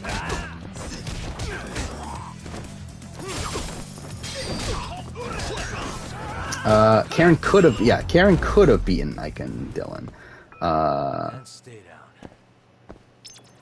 Again, like, the question is, like, would she have, which I don't know, beaten Aika at least. Dylan, I think, is probably, I don't know if she beats Dylan, though. I don't know. Like, there's definitely a chance, but, Genda-sensei. Because, like, from what I understand, like, it was, because I watched Kevin and Bruno's BB-Can 5 rewatch, where Bruno talks about the jury and everything. And, like, to them, like, they hadn't really considered who would have won if it was Dylan or Karen. But, like, based on the jury, like, they were essentially saying Karen, Dylan, Jackie had no chance of winning the game. We've got business. Huh? But, like, didn't really talk about, like, what would have happened if Dylan and Karen got into the end together. Like, if I were to guess, I don't know. Like, I think I would say Dylan wins, but I think there's definitely, like Karen could win that, though. But to be fair, she actively, like, goes against, like, her game was on, like, the path to get to that outcome, and she actively goes away from it by voting out Dylan just so that she can hand the win to I'm supposed to sit. There we go. So she can try to hand the win to Dimitris and Aika, which she fails at. Who do you think is the best player that won fan favorite on Big Brother? Talking about US, Tyler. Probably. Yeah, I haven't thought it through right away, but, like, I feel like it's Tyler. I told you to back but you went and dug even deeper. Because I feel like almost all of them are bad, right? You got Janelle. Shintani was practically a son to me. James, no. Crazy James. No. Season 10. I can barely get up in the morning. Who's season 10 fan favorite? Keisha? No. I mean, Keisha's fine, but, like, not better than Tyler. I feel like it's Tyler. I feel like the answer's probably Tyler. But yeah, most of them are bad, though. Because then you got, what, Big Jeff twice. You got Brittany. If things keep going down this path. B14 is Frank. Ugh. Yeah, I mean, yeah, you got some really bad players there. That's not how I want to think about it. Is Angela a cheating type? Huh? I don't know. Like, one of my own gets murdered. Probably not. I don't know. Like, who knows? Whimpering about it. Was Ness screwed over by winning immunity to jury? I wouldn't necessarily say screwed over, but it did not help. Every single person in Kamurocho is pursuing a dream. Like, I think she, claw their way forward. again, like, it obviously, like, it affected how she played the game.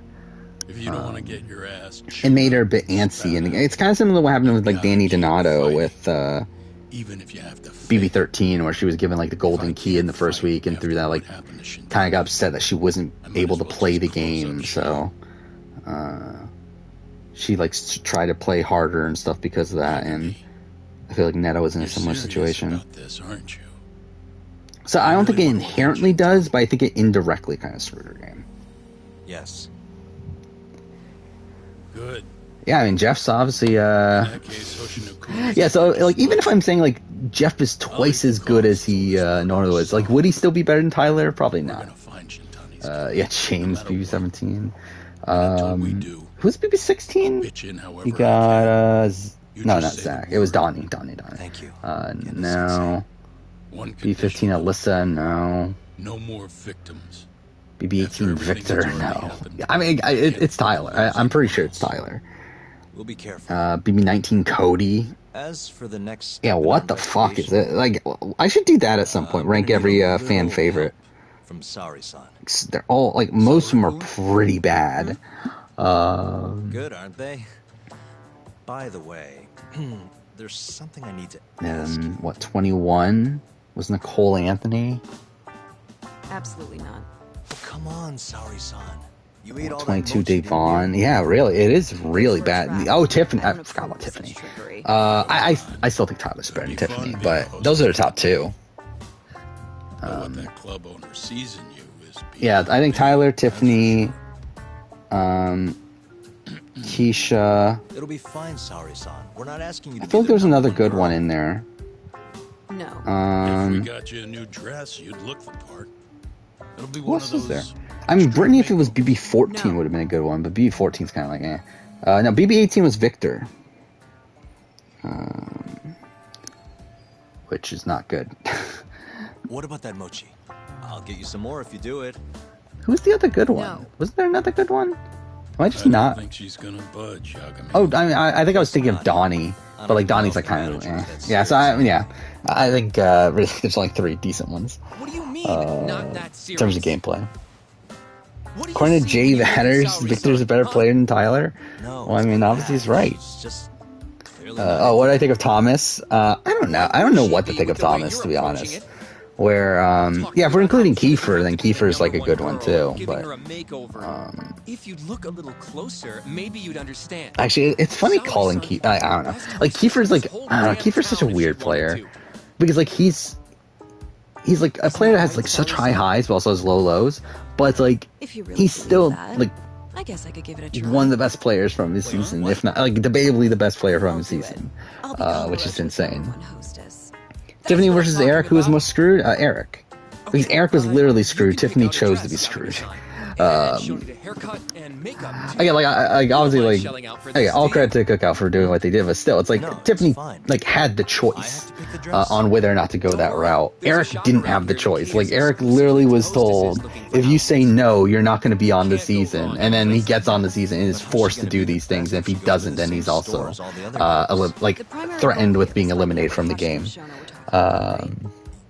Yeah. Then stop complaining.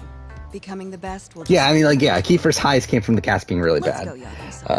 We have a like, I would love to see Kiefer play again just to be able to reassess him as a player because I don't think it'll be good, but I think it'll be interesting. Because, like, I mean, he survives the back door. One of the few players ever to survive a back door, but it's like, again, like, how much credit are we really giving him for that?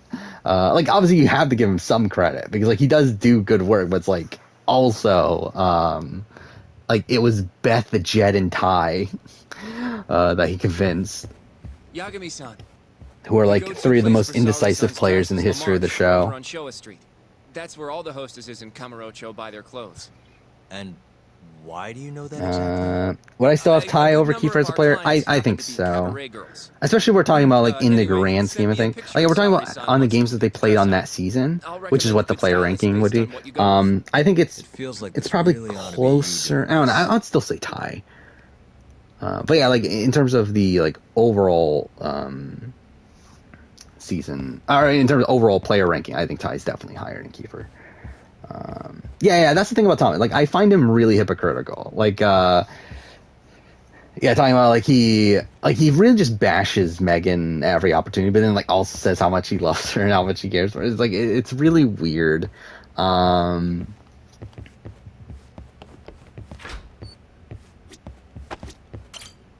Yeah, I don't really know what to make of Thomas. Like, it's weird because like he comes off as someone that's like is there for the publicity and everything, but he's also like a very like he has no personality. Like it's like he doesn't seem to have the personality of the type of person that would be doing this, that would be going like out of his way to be like making headlines and everything. But he is. So like that's something that like it doesn't really it doesn't really match for me. I see you later, Engine Twitcher.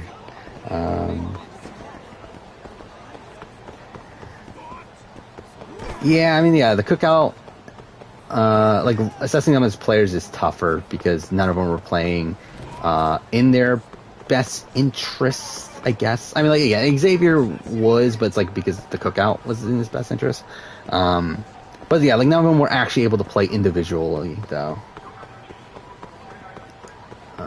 Though again, like from the bit that we saw of like Tiffany playing individually, I do have a lot of confidence in her. Like Kyland, I would have until like the very end of the game, and then who else is there? Again, Xavier technically did play his best interests. Hannah, I mean, Hannah is probably kind of in the same boat as Tiffany. Wait, this is not where I'm supposed to be. I'm definitely not buying a dress from a fucking convenience store.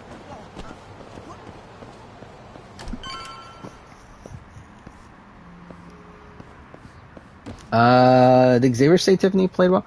I haven't paid attention to what Tiffany or to what Xavier has said postseason. For a dress.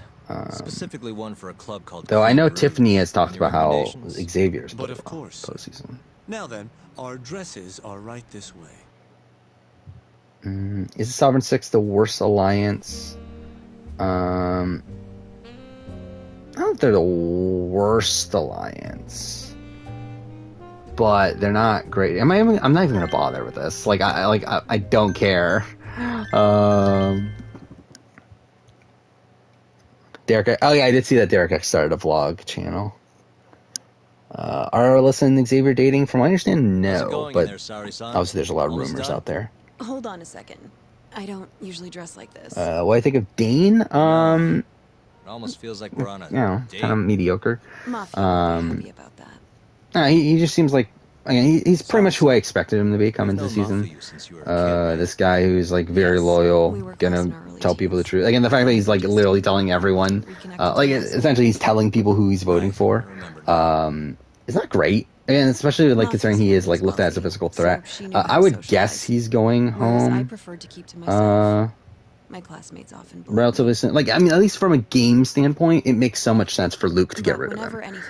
Or like these people that are playing more strategically, because they can't loop him in a blindside. Even then, like they would have to send him home soon. She didn't know it at the time, but I really because like if he gets looped in a blindside, he's going to tell the person. So yeah, I feel like decided to go into law? not a good player. At first, I wanted to be a prosecutor too. But ultimately, which one's worse, Mine 5 or the committee? Which one's Mine 5? Evil. Sorry, Yagami-san. I'm not normally this talkative. Everyone has a story to tell. Speaking of which, Mafiu looked up to someone too. When she was just a young girl. I don't know which one's the Mine 5. She and her mother were victims of a hit and run. Yeah. Yeah. She told me. Yeah, I feel like the regulators have to be the worst alliance, right? Yeah, I haven't put much thought into it. We're talking about Amazing Race. Okay. Yes. Yeah. So we're talking about the majority alliance there. Mother was still comatose Again, at the time of the trial. Barely remember Amazing Race anymore. But I feel like committee is the answer, though. It was difficult for her to explain to the police what happened. In terms of like, to me, like, I thought the Mindfight like benefited the season. Like I like Amazing Race. Like what I like of Amazing Race 32 is due to the amount of strategy that was added to it. And was it the most ideal strategy? Not really. But I did like seeing like these alliances play more of a factor in Amazing Race, while the committee is just boring. That's pretty crazy. Yeah. Never expected she'd be into older men. Oh, I think a VIP game structure. I mean, it's the same game structure as the civilian version, which is not good. That was the day Mark I mean, like at least it's a shorter season, so at least there's that. But then again, like from what I understand, like this season's gonna be like 12 episodes, right? Oh, now that you mention it, she did Which, down that night. Like, it's not that much shorter. Does it surprise you? I mean, it is a lot shorter than like 2021, but it's like only like what 8 episodes short in 2020. Yeah, in 2020. But anyway, I don't care about this. I like you more now. Yeah, I'd say that. Do I think Survivor South Africa make a season better than Survivor Kagyan? Not for me. Where is this? I feel like Survivor Kagyan's pretty locked in as being my favorite season ever. Terrible comedic timing. Like I don't know how it would be better personally. What an ass. But I'm done changing. Yeah, I mean, like I think there could be a season that matches it though. Like gets around Not bad. The top You tier. think? Or top of the top tier. Hold on. Let me get a picture. Huh? Yeah, I mean, I think that's definitely. I think there could be some adjustment to the rules of the Amazing Race to not allow helping out your alliance members after you know that you've gotten the right solution. I feel like that's something that could benefit. Again, like I don't mind them like working together to do tasks, but yeah, I do think it's a bit much to where like they get the answer and then they go back and tell certain teams. So, which salon should we go to? I feel like that's a bit much, but yeah. What I think of Caitlyn? It's interesting. I mean, like I don't know how Caitlyn's gonna do in the grand scheme of things, but again, it's weird to see Caitlyn trying to play a social strategy game. I feel like that's the weird thing here. But like I mean like I don't dislike Caitlyn. I don't really like. I'm just kind of like on Caitlyn. I don't like how much like screen time Caitlyn's getting, because it seems a bit overblown. But outside that, don't really have that much of a real opinion. Like I don't think she's playing that well, considering she's kind of on the. Oh wait, fuck! What am I doing? No. Whatever. Was that like? Was I supposed to go? Oh yeah, I guess I was supposed to go there, right, and do the make. Oh, yeah, who fucking cares? Sorry. Am I surprised Omarosa's the first out? No, I'm not surprised at all. I'm pretty sure I've said it like way back when we first got the cast. I thought Omarosa was going to be one of the first boots. Again, for me, like I thought Omarosa Thomas first 2 boots. Oh fuck, I forgot about that. We have the section where it's placed. Can I do player ranking for VIP? I won't as a video. I could talk about it on stream, but I'm not going to do a fucking video on that. It's just I don't have the time and I don't care enough either to do a full-blown video on it. Oh no, I meant a dress. Just a dress. Especially because like the game of Big Brother Australia doesn't really matter for the most part. At least in terms of social strategy elements. Like, it does in terms of you getting to the end, but, like, when you get to the end, it doesn't, like, all this public perception. What club you work for, huh? You got a gig tonight, babe? We'll pay you double. But yeah, Kagyan, Amazing Race 5, or Big Brother 10, Kagyan. Like, I think to me, the only season of reality television that can match Kagyan are the seasons of The Genius. And even then, I would probably still pick Kagyan.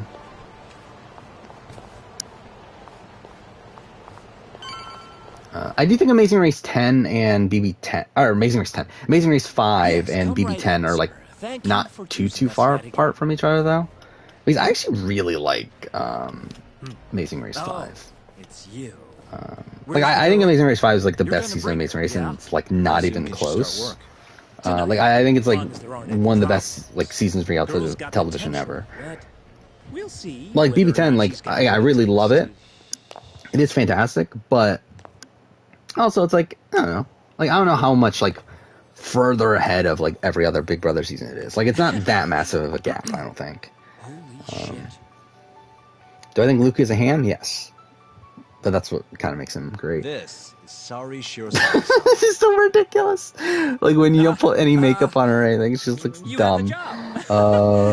You're like a freaking angel. Oh, is that a thing? I'm a Celebrity US is getting a reboot? That'll be interesting.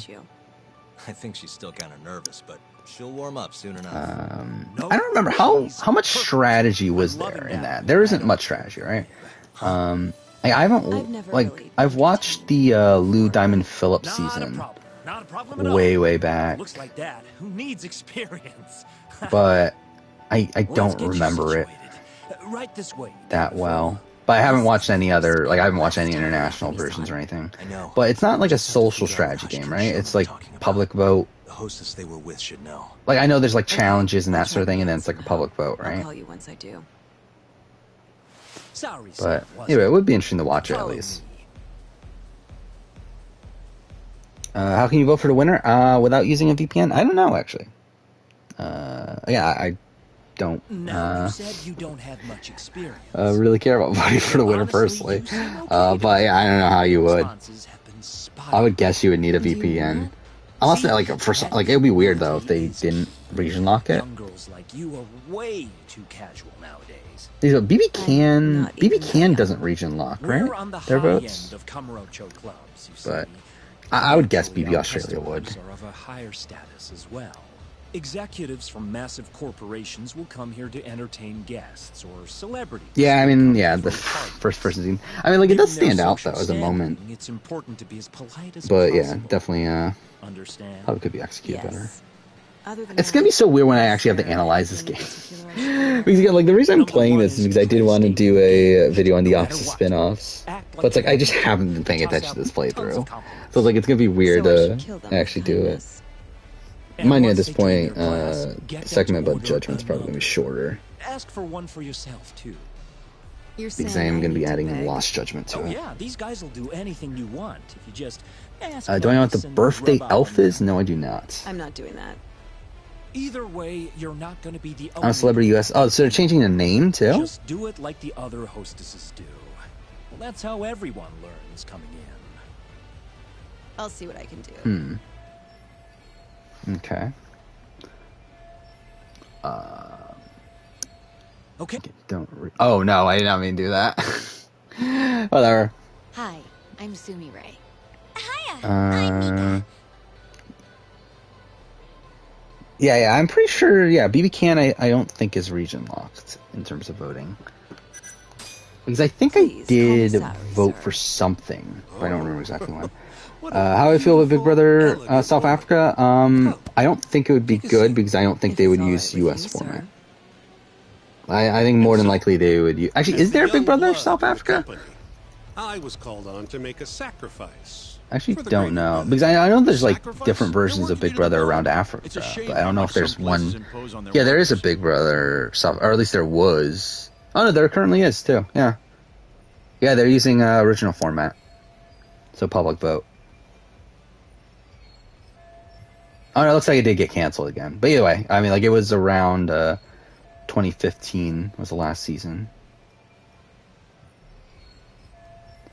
Yeah, so yeah, it was public vote. So, yeah. But again, if they were to use US format, it would be cool. But yeah, get LaRue to yeah, that'd be cool. I mean, like I don't know how big of a Big Brother fan LaRue is. I doubt he's that much of one, but it would be cool though. Oh, you're at number 17 of 28 Bond films. Oh yeah, that's something. Since the last time I streamed, I talked about wanting to play every Final Fantasy game. But like more than likely, I know myself, I'm more than likely not going to play a lot of the older ones. But something I did is I did watch a Let's Play of the original Final Fantasy, which is It's kind of made me hyped for Stranger of Paradise, if I'm being honest. Now that I actually know what Stranger of Paradise is about, I'm actually kind of excited for it. Despite the game looking like shit, but it should be interesting. You've been requested by another customer. Yeah, I mean, like, if it's Big Brother South Africa with US format, social strategy game, no public vote, great. I think it'll be fun. Well, that's how the yeah, there's a Final Fantasy Tactics you remake, climb the ladder, supposedly in the works. Yes, precisely. That's interesting. Oh yeah, this Wednesday video, it'll be Assassin's Creed Revelations retrospective. Again, most people don't care. But that's Wednesday. Saturday's gonna be winning Final Trouble performances. And then still not 100% locked in on next Wednesday, just because I'm trying to decide on if I should risk releasing my Final Fantasy 15 video late or not. Because I might release it just like really early, just to be safe. So true. I can't look away. But again, realistically, it doesn't really matter. I realize you had such a good eye. Maybe I'll check that brand out myself someday. What do you think of the new Resident Evil? They're not cheap. I haven't looked at any like trailers or anything, but I think I've heard that it's like doesn't look great, right? The reboot. But I'll be interested in watching it though. Because like it's supposed to be like an adaptation, right? Yeah, it's an adaptation of Resident Evil 1 and 2. I don't know. I think it'll be interesting. I doubt it'll be good, but I'll watch it. Sorry, Africa player ranking. I literally just edited it the other day, but it's not coming out till I think early next year. I think it's like one of the first videos next year. Because, again, it's supposed to come on the Survivor Africa finale anniversary. That's things that people are so invested in, is these coming on the anniversaries. Yeah, obviously no one gives a shit. Like, only I actually give a shit. But yeah, it'll be January. January 10th was the actual finale date, which I think right now it's scheduled for the 5th. But that might change around. Maybe I'll make that the Saturday video. Maybe I'll release that on New Year's, actually. I could do that. I don't know. Because I'm less invested in how well that does. Again, like, I don't give a shit how the Survivor Africa player ranking does. But I would care more about how the Merge Boot ranking does. So, I don't know. Survivor Africa video on New Year's, I wouldn't be opposed to that. You really have what it takes, Saori-san. Way more than me. Yeah. By the way, rewatching the Stranger of Paradise trailers is really weird now. Like, knowing that Garland, like, the main character is Garland. I was the worst girl in the club, without a doubt. Like, oh, by the way, he says chaos so much that it's hilarious. Like, obviously I knew the meme, like, about chaos and everything. I didn't realize how much they literally say chaos in that trailer. Like, I think he says it like 5 times in that first trailer. It's like, it's really insane. The schedule could change based on Amazing Race. That is something. But to be fair, I don't think I don't think it'll change January though, or at least early January. Like, I think the Merge Boot ranking and like Survivor Africa, like those videos are still coming out early January for sure. But yeah, like by like February for sure, things can get shaked up. But the stuff there's pretty locked in.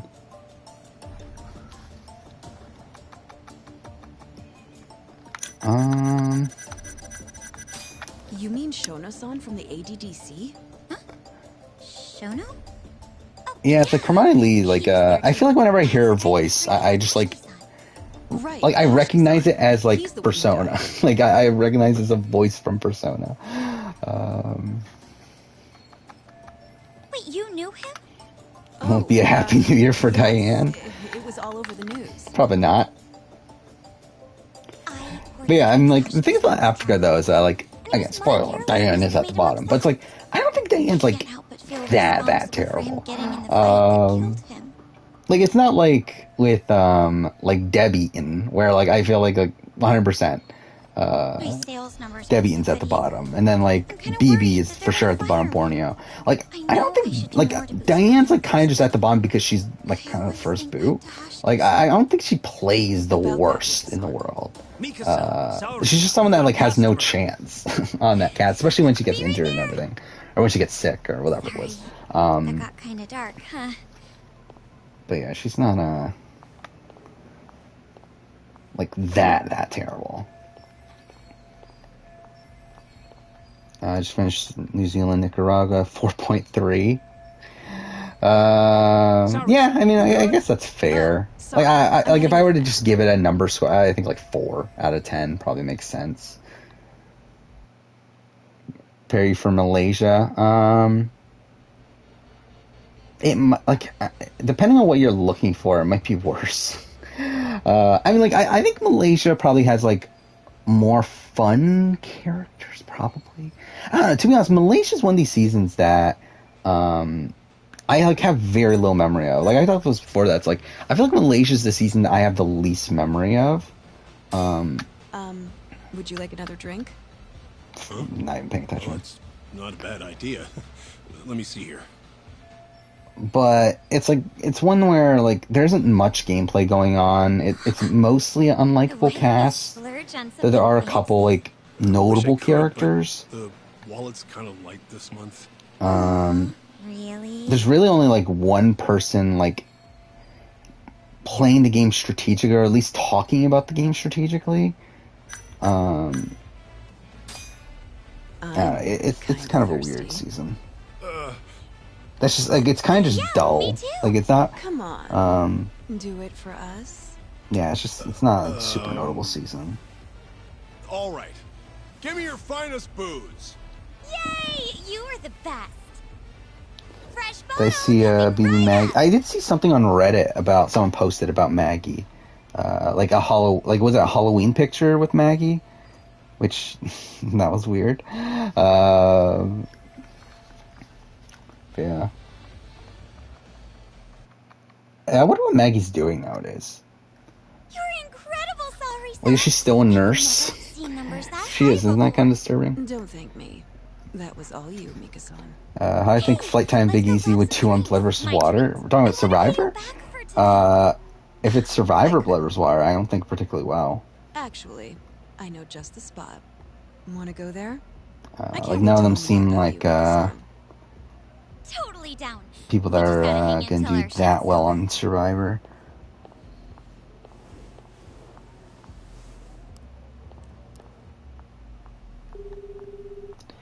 Yeah, that's the thing about Maggie. I mean, like, I don't think she, like, actually killed someone, right? It's more so that, like, she just, like, didn't, like, help or something. I don't remember what the actual thing was. Perfect. Wait, did you just say bounce? Forget that. Where are you? In my office. A lot happened after I dropped. I love how you look up Maggie Big Brother, then comes up manslaughter. Well, maybe later. Yeah, what was it?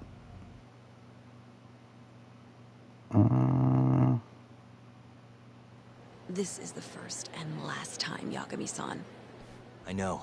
We just have to figure out what Hashiki and Shona were talking about. The hostess they were with should know. Okay. Yeah, I don't know. Still a iffy situation.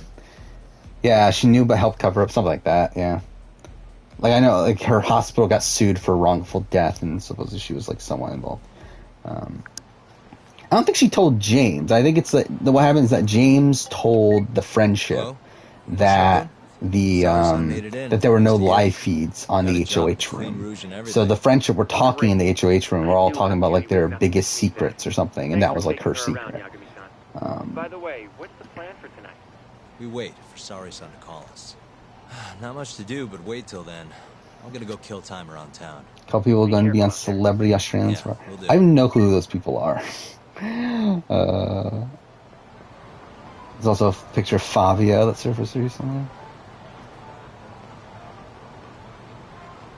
It's so weird that, like, I was actually looking this up because, like, Alina. So again, like, editing the merge food video, I wanted to make sure, like, I have all the names spelled correctly. So looked up Alina, and like Alina's like 34 now or something. Like, that's just weird to think about that, yeah, she's 34. It's so weird to think about, like, Nicaragua was, like, what, 11 years ago at this point? She was 23 in Nicaragua. Hmm?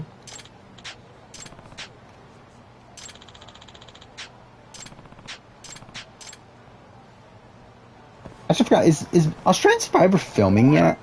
I'm surprised we haven't gotten any cast news since the Sandra stuff.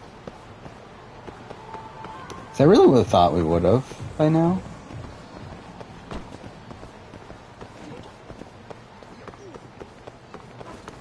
But to be fair, I feel like it's probably not super interesting at this point, right? By the way, no, it's not. Nate's not number one.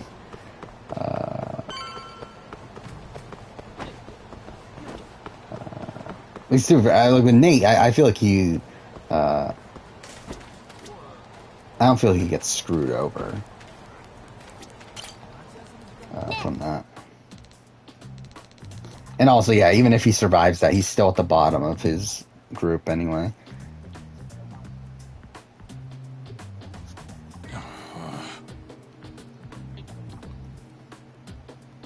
Hey. And yeah, also, yeah, even if Penner... Yeah, like Nate was kind of... Like, if Nate had been voted out from Penner not flipping, then I would consider Nate as a screwed over player. But he, like, gets outplayed by Yule to where Yule flips over Penner. Also, like, I mean, like, no matter what, he wasn't going to be number one because, like, even his game before that is pretty mediocre. Like, Nate is someone that, like, is rarely in the majority of the vote. It's like, it's weird because, like, he's never actually in danger in the pre-merge, but he's never actually like in power. Like, he's like, his biggest source of danger is like at the very beginning of the game where, like, Sekou goes home, he's on the outs there, next one going home if they go to tribal. But obviously we get the swap. But then, like, after that, like, he's on the outs during the JP vote. He leads the Stephanie vote, but, like, that's a vote of, like, them voting out someone that, like, he's close to. So it's like, I don't get why he's leading the vote on someone that he's, like, very close to. Then he's not there for the Christina vote. He's, like, there for the Brad and Rebecca votes, but, like that's kind of nothing. And then, like, he's on the outs during the Jenny vote. And, like, through the Brad and Rebecca votes, he's keeping Penner in the game, someone who's very dangerous through his game. So it's like, to me, Nate did not play a particularly good game.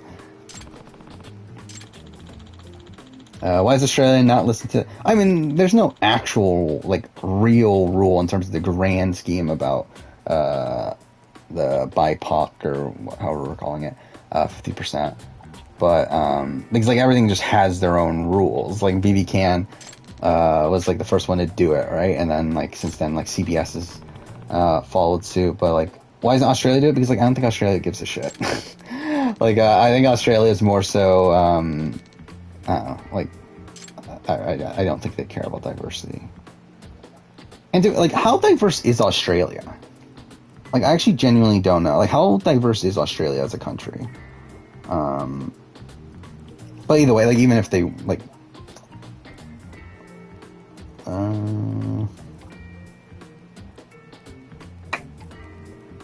it's not the easiest thing to find.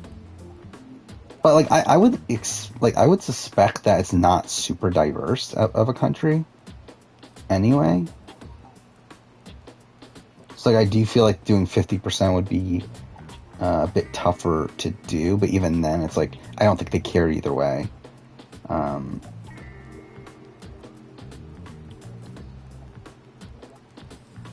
Why is this so hard to find?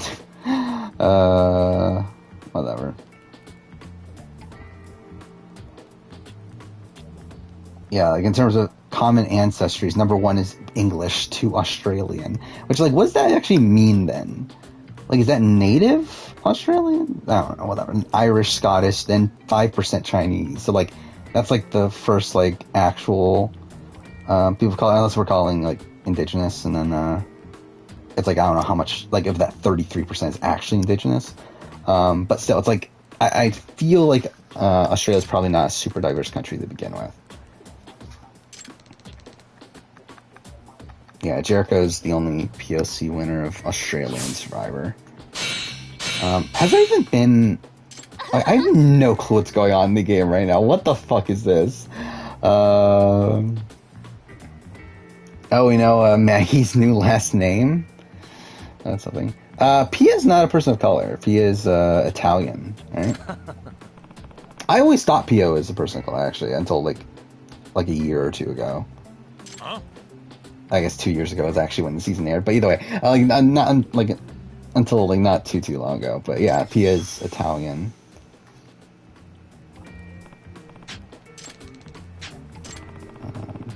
Yeah, like who's made Final Tribal Council that's been a person of color in Australian Survivor? Like, is it just Jericho? Because you got Christine Lee, you got Tara, you got Shane and Sharn, you got Baden and Pia, you got David and Sharn, and yeah, Haley. So yeah, it's really just Jericho. Yeah, like what other person of color has done well? I mean, you got Brooke.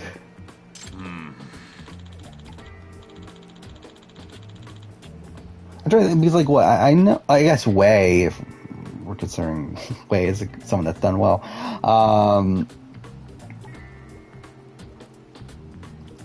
Yeah, I don't think there's that many Australian Survivor that have even done well, and obviously like that's because there's not that many diverse people to begin with. Like I'm trying, like on Brains vs. Brawn, like we had what, Wei. I don't know what Danny is. Danny like indigenous? I'm not sure. But either way, yeah, it's mostly just white people on this cast. I don't know what Shannon is. You got Big D. And Phil is non-binary. But yeah, like there's not much diversity there. Shan's Fijian? Okay, interesting. Definitely not what I would have guessed.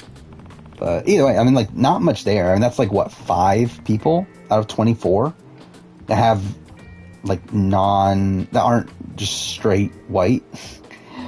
So, like, that's not great. Like, what do we got in All-Stars? We got, Moana, Brooke,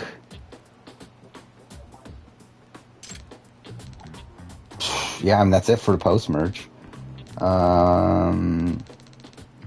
What is Lydia? I don't even know what Lydia is. Greek, okay, she's Greek and Italian, so that's nothing. Yeah, I mean, like, it's just then Jericho, so it's 3 people on All-Stars that are people of color. Then, season 4... Is there no person of color in the post-merge? I didn't even notice that till now. Yeah, you got Ross. Hey. And Nova. And Laura. So 3 people again. Is that really, like, I didn't realize how bad it was. Holy shit. Like, that's really bad. Like, there's only 3 people out of 24. Like, that's pretty fucking abysmal. Yeah, let's see, season 3. Again, no post-merge person is not white. And then you got... I don't know what Tegan is.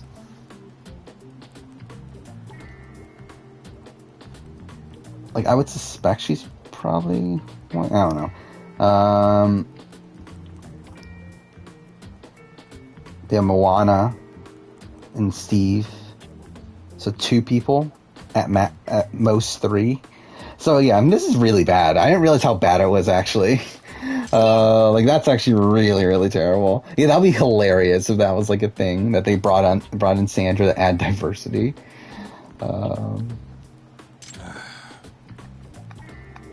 Why do people love Sala and hate Mike and Shannon? I mean, that's New Zealand culture for you, I guess. Dude, I don't know much about New Zealand culture, but if I were to guess, I would say it's similar to Australian, which is very much based around honor and mateship and that sort of thing.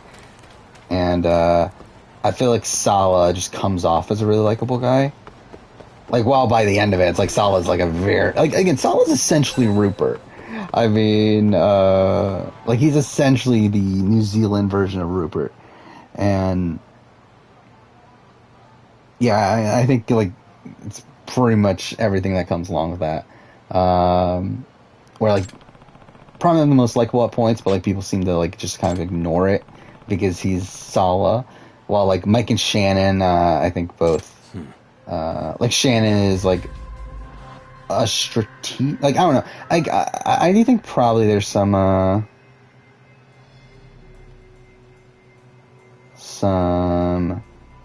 misogyny-related things with how Shannon was perceived. With her, being looked at more negatively because she's like a woman doing these things. While I do think like a man in that position probably wouldn't have been as hated. But then like Mike is like kind of like your typical like cocky leader of like a majority that isn't particularly likable. Though he did have like elements of like Joe and like a Joe or Ozzy to him. Like I feel like the other stuff like was kind of what clouded it a bit more. Where are we? Okay, what am I looking for here? Saul's a more annoying version of Rupert. I mean, like, yeah, I could see that too. Like, I feel like Rupert also like perfectly fit into Pearl Islands, like a season that was about pirates and everything, and like he looked like a pirate. So it's like I feel like that was also good too. Well, like Sallah is just Sallah.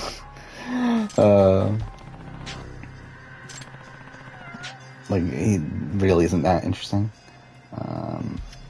Dancing with the Stars AU season 5. All right, let's do this.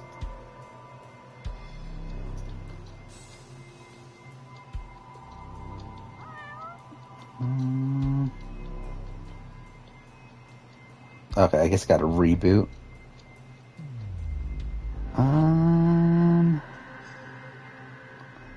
Or are we actually talking about season 5?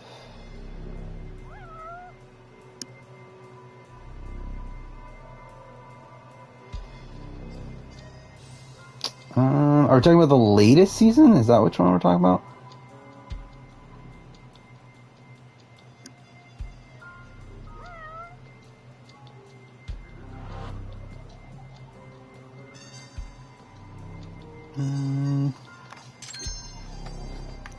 Anyway,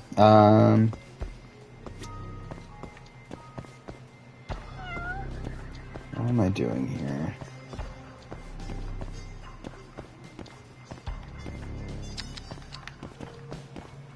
Yeah, I guess it's like Australian Survivor though, just in general, it's not like... or I guess Australian TV... Like, I don't know how Big Brother is. I probably should look at Big Brother Australia, see how it is, POC-wise, but just in general, I just don't think Australian TV cares.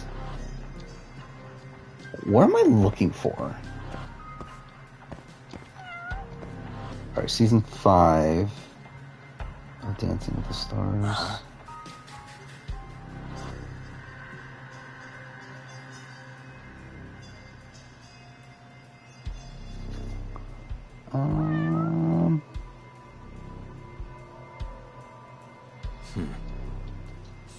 Oh, Chris Hemsworth?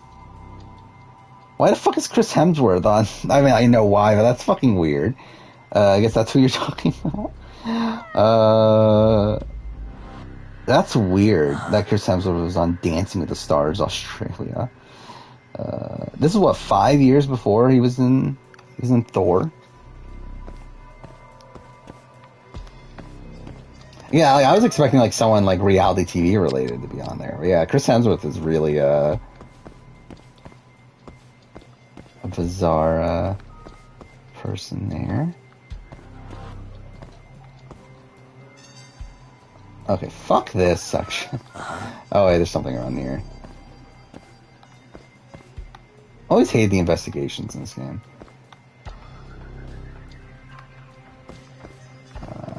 By the way, I have not watched Eternals yet. Still, I would like to. This has been getting very mixed reception from critics. But I did see it had a better audience score. But I've seen a lot of like conflicting opinions on it, though. Like some people think it's like a really long, boring movie, and other people like it. So it'll be interesting to watch. What am I looking for? Again, it's like it's vibrating around here. So it's like it must be something here.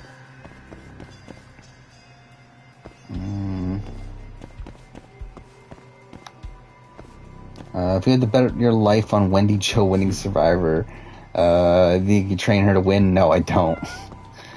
I think I'll be dead. Well, realistically, there's never a point in my life where I'll ever bet on Wendy Jo to win Survivor. What am I looking for? Like, what am I looking for here? Okay, wait. Is it this? No. Not that. Okay, I can't even find the, like, where was it vibrating?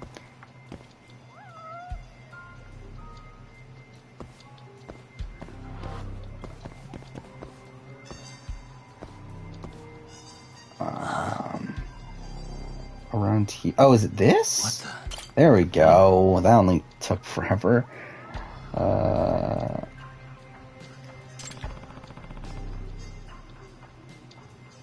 Yeah, I wouldn't be opposed to watching Arcane. Actually, I'm looking at it right now. It has a 100% Rotten Tomato score.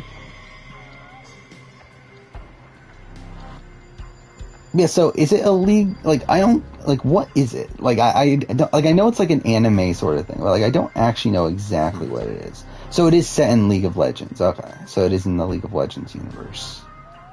Like, I knew it was like a video game related thing, so it's.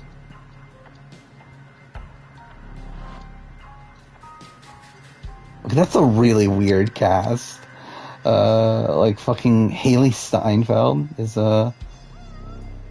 the main character. Roger Craig Smithson, I thank God for that. Yeah, I wouldn't be opposed to watching it.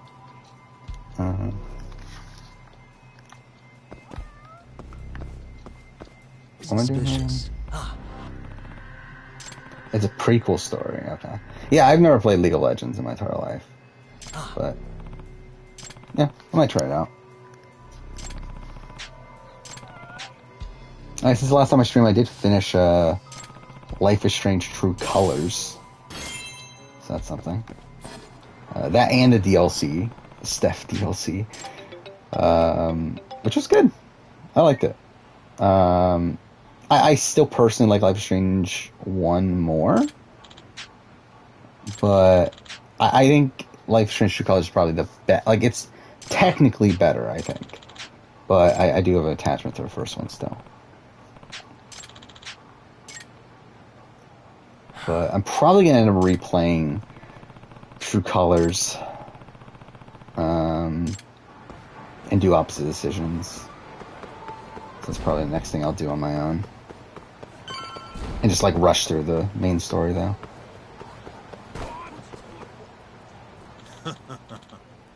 Yeah, Haley Steinfeld's good in things I've watched her in. I don't feel like I've watched that much stuff with her in it though. Like, I've watched Bumblebee, and she's, like, fine in that. And then, Edge of 17? That's the name of that movie, right? She was good in that. Oh, and True Grit, she was good in. I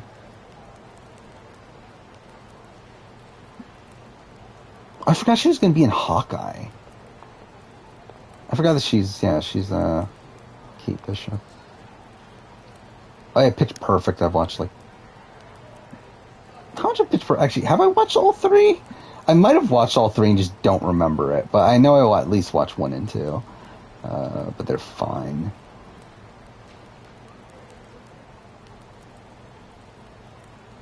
Yeah, anyway. Yeah, she's a good actress.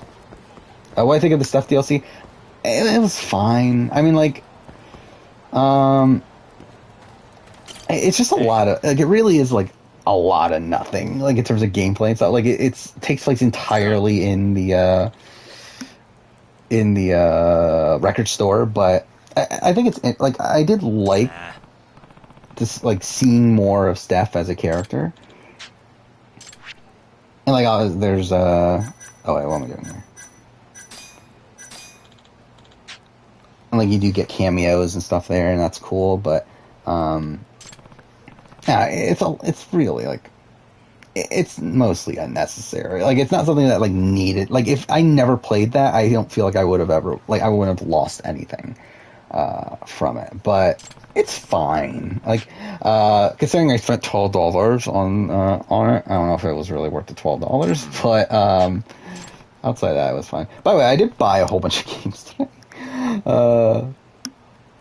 Which, yeah, I mean, usually I wait until Black Friday to buy everything, but I don't know, this year I was just saying fuck it, and just buying things whenever they first go on sale. So, Amazon and Target, both of them have had a buy two get one free sale going on. So I was like, you know, fuck it, let's just buy some stuff. So I bought Lost Judgment, which I mentioned earlier. I bought Guardians of the Galaxy, which we'll see how that goes. I bought The Medium, which mainly got it because it was the free one. Like, to be honest, I probably wouldn't have bought it for full price if it wasn't for that. But I don't know, it looks cool, so I was like, whatever.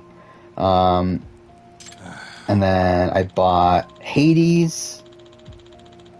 I bought the Dark Pictures Anthology, new one, and then I bought Alan Wake Remastered. So I got those. Yeah, Wheel of Time, that's the Rafe one, right? The one that Rafe's writing.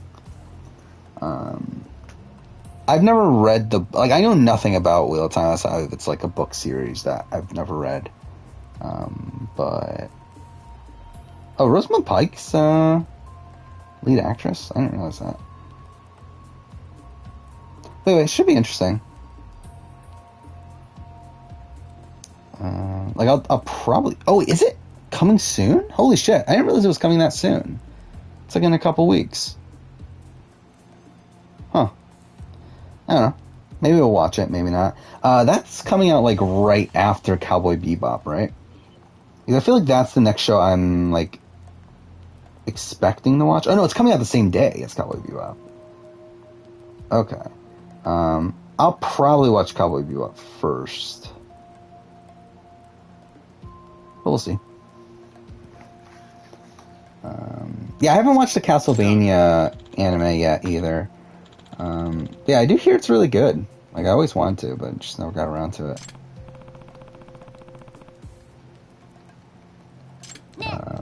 Yeah, I think in terms of like TV shows and like animes and stuff, I feel like it's not. Like, I feel like it should be relatively easy to do video game adaptations. Yeah. I think with film, though, is where it becomes difficult. Because, like, you're condensing... especially, like, when we're talking about modern games. Like, modern games that are, like, 10, 15, 20 hours or more. Like, we're condensing that into, like, a 2-hour movie. And I feel like that's a lot more difficult. Like, that's why, like, with the Last of Us TV series, like, I don't really have that much doubt it's going to be solid. Like, I don't think it will be, like... I doubt it will be at the same level as the original Last of Us for me, but... Like, I have no doubt that will be okay. But it's like the Uncharted movie, though. Like, that's a completely separate thing. Where I think the Uncharted movie is going to be complete shit. Yeah, I just think in general, just TV is... Didn't mean to do that. I think TV is a better medium to adapt into for video games.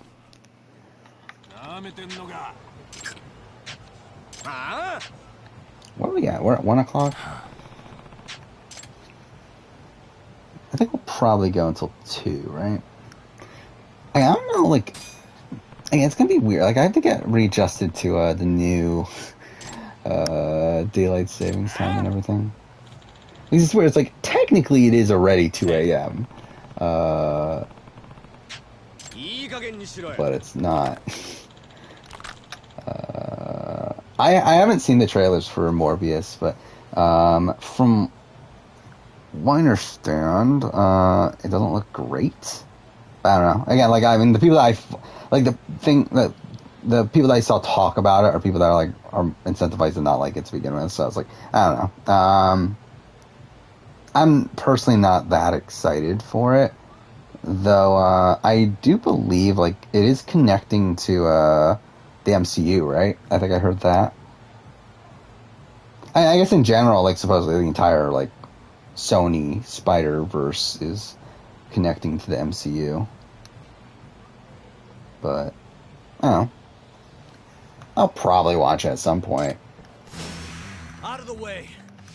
But like, it's not really something that's like the high priority for me. I still haven't watched. Again, I still haven't watched Venom, let alone fucking Morbius.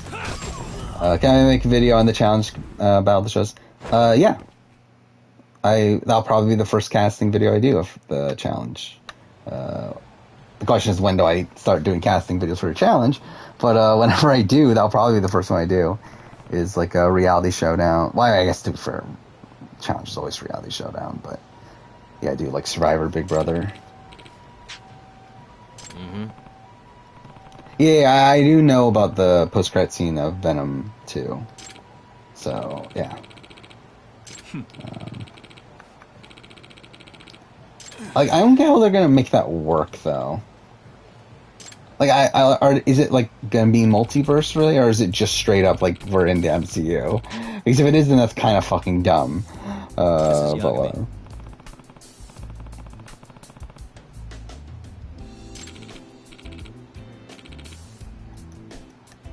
I forgot. I forgot Jared Leto was even the fucking star of it. But also, I feel like they're probably hating on just because it is Jared Leto. Also.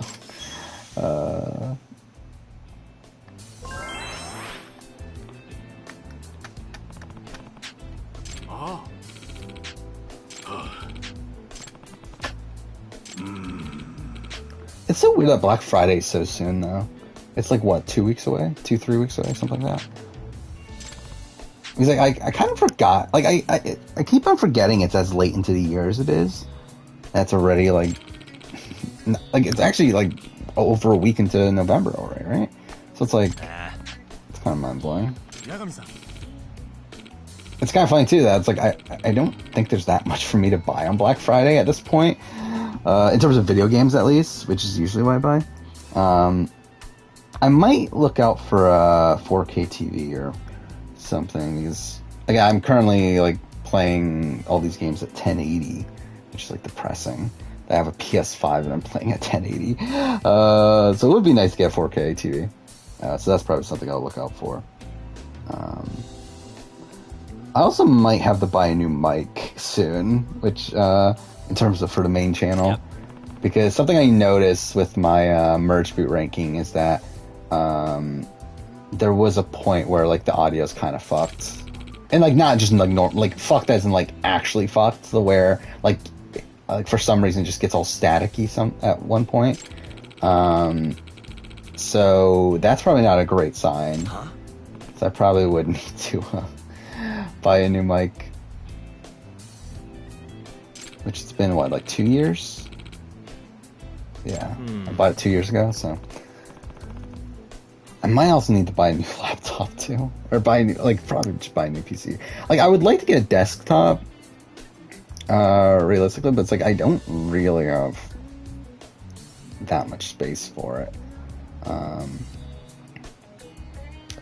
But no, like to be honest, there's probably technically a lot of things I need to buy, but I just don't.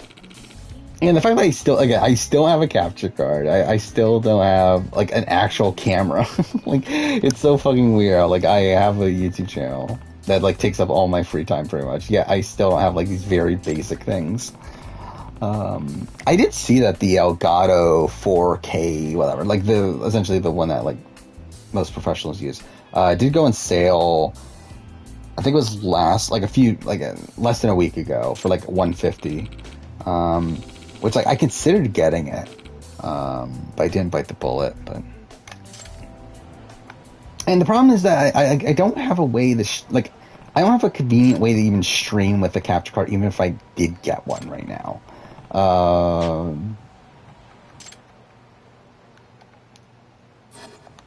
So it's like, really, it's like I would need to get, again, I'll probably focus around these things probably sometime next year, where I'm probably going to move mid next year anyway. And I'll probably just do all that stuff at once. Where am I going right now? Oh, you're talking about like even beyond just Survivor and Big Brother, so like, I mean, like Love Island. I know nothing about Love Island, but yeah, Circle would be interesting. Australian Survivor, South Africa, Big Brother can't. I don't know why, but it just sounded so weird for me to say Big Brother Canada because I feel like I always say BB Can.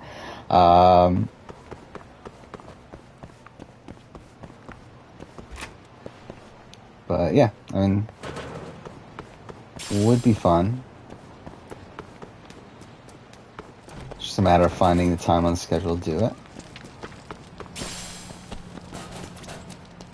Where am I going? I don't even know where I'm at this point. At this point, I think I'm lost. Wait, where did I come from? I came from here, right?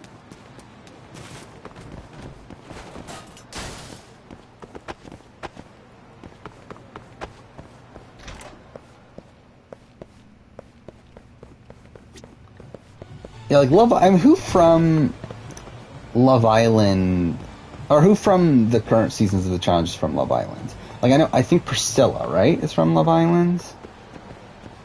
I mean, like Jeremiah, but it's like, who the fuck is Jeremiah? Where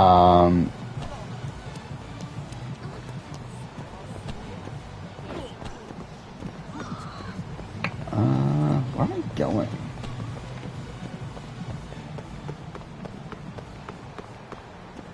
Yeah, like, is that it? Was there someone from last season? Oh, isn't some of the UK people, right? Like, oh, Theo's from Love Island. And then, like, isn't, like, Georgia from Love Island? Man, I mean, Georgia's probably not returning.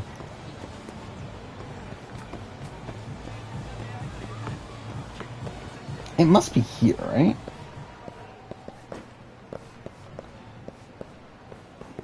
That's not it, right? Yeah, that's not it.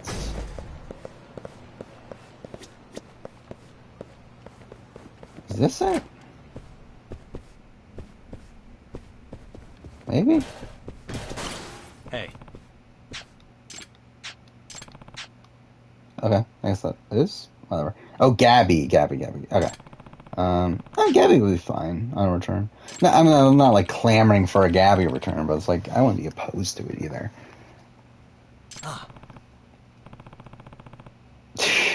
They got Bettina's birthday in age wrong. I mean, how old is Bettina? Let's look this up. Like, I genuinely don't know. Like, she could be like 25 or she could be like 30 something. I really wouldn't know. According to this, she's 26, but I don't know if that's right. So she's essentially, I mean, she's like literally a month younger than me, I think. If that date's right.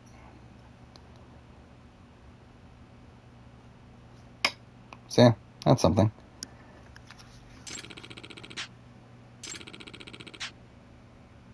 You're friends with someone who worked with Jared Leto?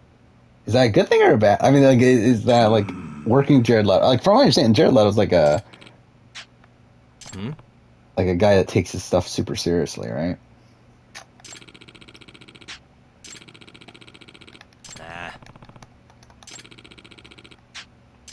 Like, it's so weird, like, finding out ages of people from the challenge, because I feel like of most people from the challenge, I don't know how old they are. So, like, there's people that, like, are my age, and that's, like, really weird to me, but there's people that are, like, way younger than me, too. Like, Emmy is, like, 21, right? Like, that's a weird thing to me. But then there's also, like, people that are, like, way older than you would think they would be. Or I guess not way older, but, like, older than you would think they would be. I'm on it. Yeah, Emmy's 22, yeah. I knew she was, like, really young.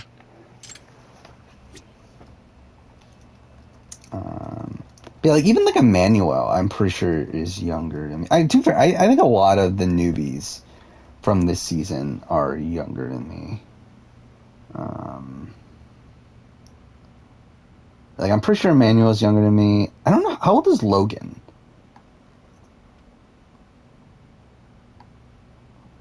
let's see. I'm looking this up real quick. Oh, he's 29. Okay, yeah, so he's old.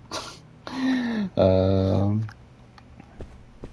am I going now? I'm still looking this up. Where am I supposed to go then? I guess I should have been paying attention to the fucking thing. Can I ask him again?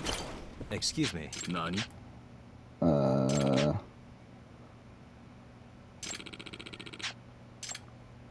We'll pay. Why not? We have the money, right?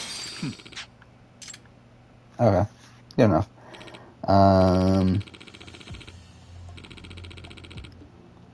Jared Leto was hard to work with. I claim Jared stole. Okay. Yeah. I feel like that matches with what I've heard about Jared Leto. Actually, how old is Big T? I feel like I have no semblance of how old Big T is. I'm looking this up. Like, I feel like she's probably older than me, but yeah, she's 20. Okay, she's 29. I didn't realize she was that much older. Interesting. I thought she was. I think she was gonna be like 27 or so. Tori's only 28. I feel like I think of like Tori as super old, or not super, but I think of her as like 33, 34. How old is Huey? I feel like that's another one I want to know. Huey's what? Like, I would guess like 27. How old is he? Let's look this up. Yeah, okay, I was right. How old is Ed? I feel like Ed could be younger than me. I would not be surprised at that. Ed is, yep, Ed's a year younger than me. Over a year. Fuck me. So that's depressing. Yeah, like, how old is Priscilla? I have no semblance of how old Priscilla is.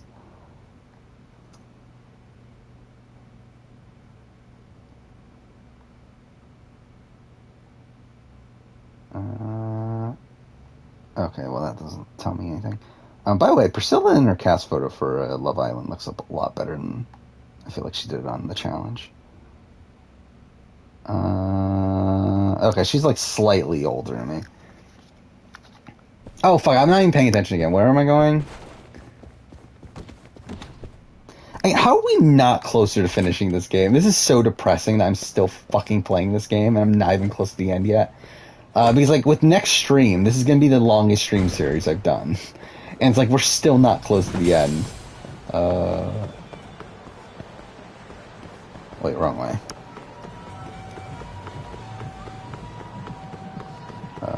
Yeah, I think, like, I remember Jared Leto did something fucked up on the set of Suicide Squad. I don't remember exactly what it was. Jared Leto just seems like a weirdo, though. From everything I've heard about him.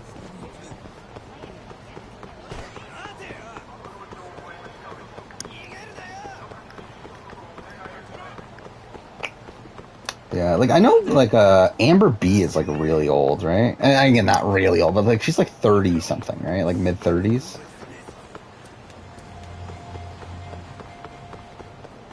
Like, she was already, like, 26 or something when she was on BB16, right?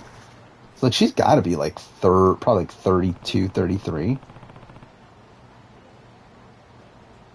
Is that really a thing? Logan's real name is Daniel? Or, no, wait. Yeah. It's like, is that really a thing? Gotta look this up now. That is the... How the fuck is his real name Daniel? Whatever. That sounds bizarre.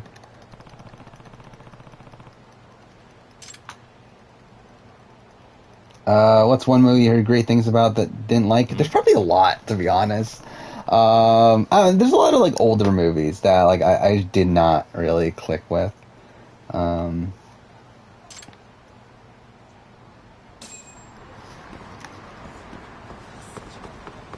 don't know what the most blatant example is, though.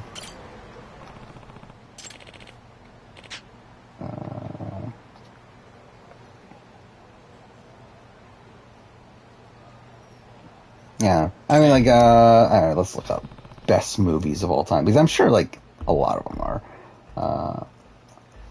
movies that I didn't really love. Okay, well, this is really what comes up when you look up best movies all the time. It's fucking Parasite, Dark Knight, okay, I guess I actually do like those movies. Schindler's List. I mean, like,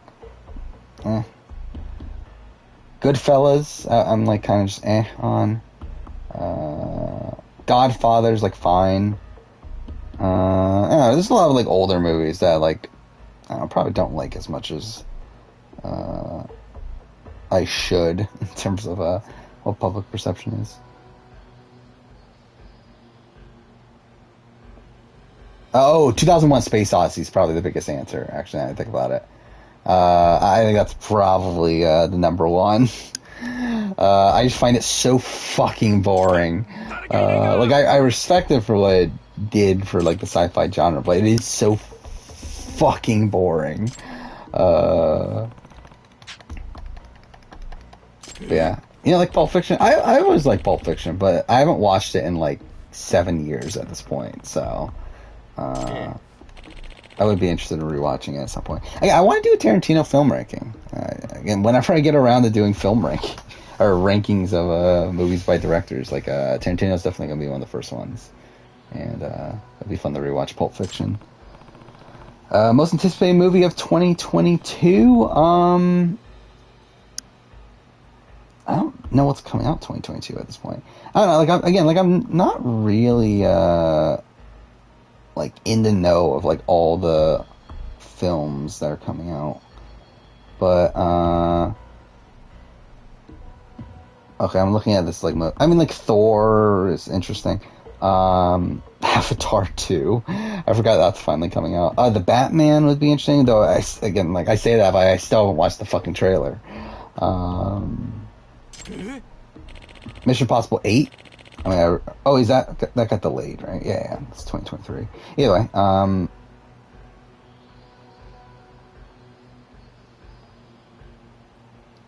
I'm just scrolling through them. Black Panther got delayed, right? Or at least production got delayed. John Wick 4? That'd be fun. Mm-hmm.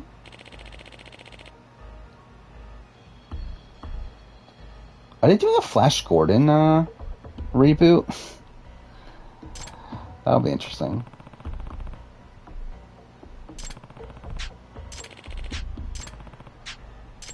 Like, I'm literally not even looking at the screen right now when it comes to the game.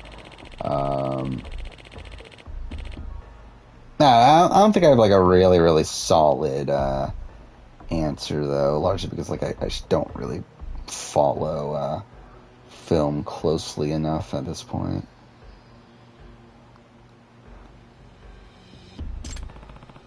But I mean, like, it's probably Thor would be the answer of like the things that are actually coming out next year.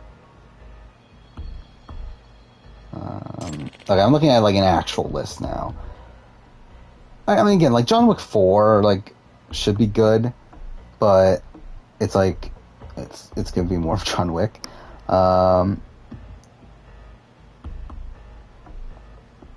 Mission Impossible 7. Are we only on 7? I was thinking we already had 7. Okay, I guess if Mission Impossible 7 is coming out next year, that might be one of them too.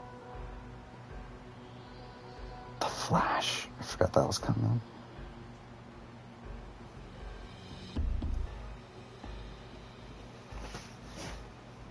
Huh? A movie called Nope. Is it Jordan Peele? Okay. Yeah. That should be fun too.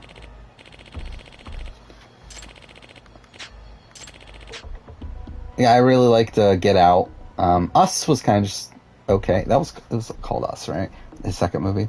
But yeah, I mean, like I do like him as a director though. So I forgot that he married Chelsea Peretti. I forgot that was a thing because like Chelsea Peretti is like a well-known Big Brother fan, right?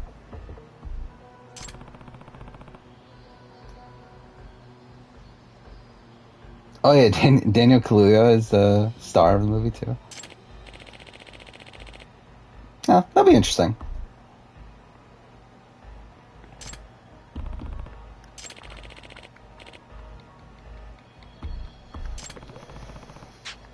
Oh my god, this conversation's still going on. Like I haven't looked at the screen in like 5 minutes, and I've just like been pushing next. Yeah, I think I realized that. Like, Yakuza style games are definitely not the games to be streaming.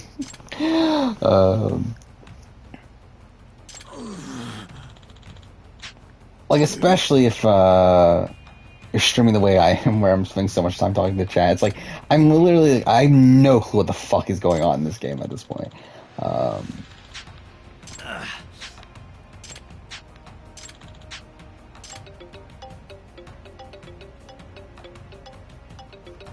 The Deer King. What is the Deer King? How's he not answered yet? I've pushed that. Whatever. That's based off of a manga, it looks like. Or a novel.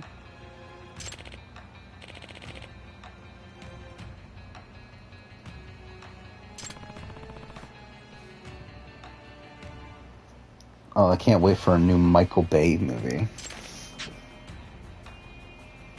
Actually, what's Michael Bay done recently? Like, I don't feel like he's done that much recently, right? I feel like he's kind of like disappeared. Because what, he's not doing Transformers still, right?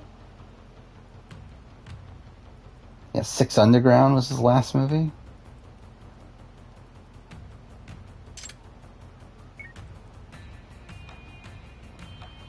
Ambulance is an action thriller based on a 2005 Danish film. Oh, it actually sounds interesting considering it is a fucking Michael Bay movie. That'd be fun. Like, I mean, that'd be funny to do a Michael Bay film ranking, considering they're almost all bad. Like, I mean, what is number one? Like, I'm trying to look. So it's probably, I mean, I guess The Rock. The Rock's probably number one. But it's like, outside of that, it's like, it's probably like, what, like Pain and Gain or Transformers, the original?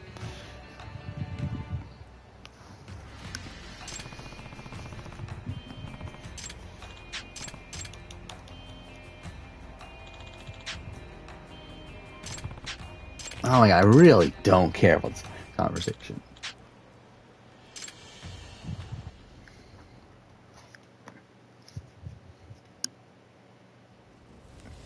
Did he? I didn't realize he did The Last Night.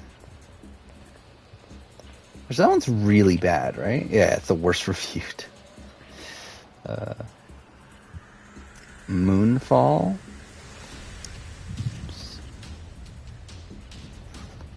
Which one's Moonfall? Roland Emmerich's directing? That's fucking random. Halle Berry's the star. So, okay, so it's like a disaster. Yeah, because, I mean, Roland Emmerich's the one that did Independence Day, right?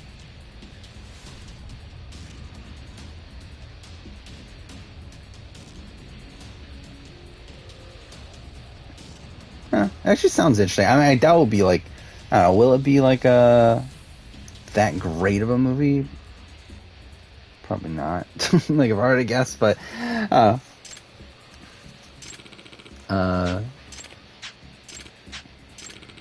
sounds interesting at least. Well, I started doing challenge casting videos. I would guess not until a while, realistically. Like, probably not until at least, like, at minimum, like, second quarter of next year. And realistically, probably not until mid next year.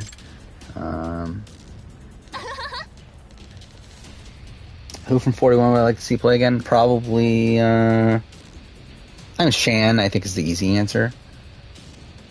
Huh? I like Shan, and then, like, depending on how the game plays out, like Xander.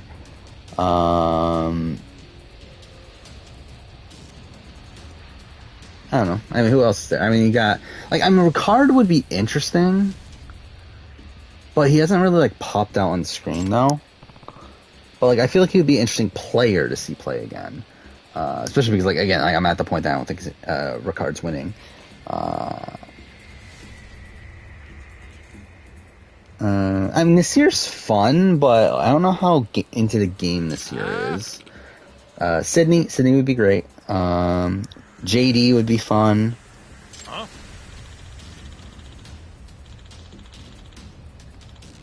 Yeah, I think that's pretty much the main ones. I mean, Liana would be fine, maybe in a few years. I feel like seeing Liana grow up a bit more and play again would be interesting.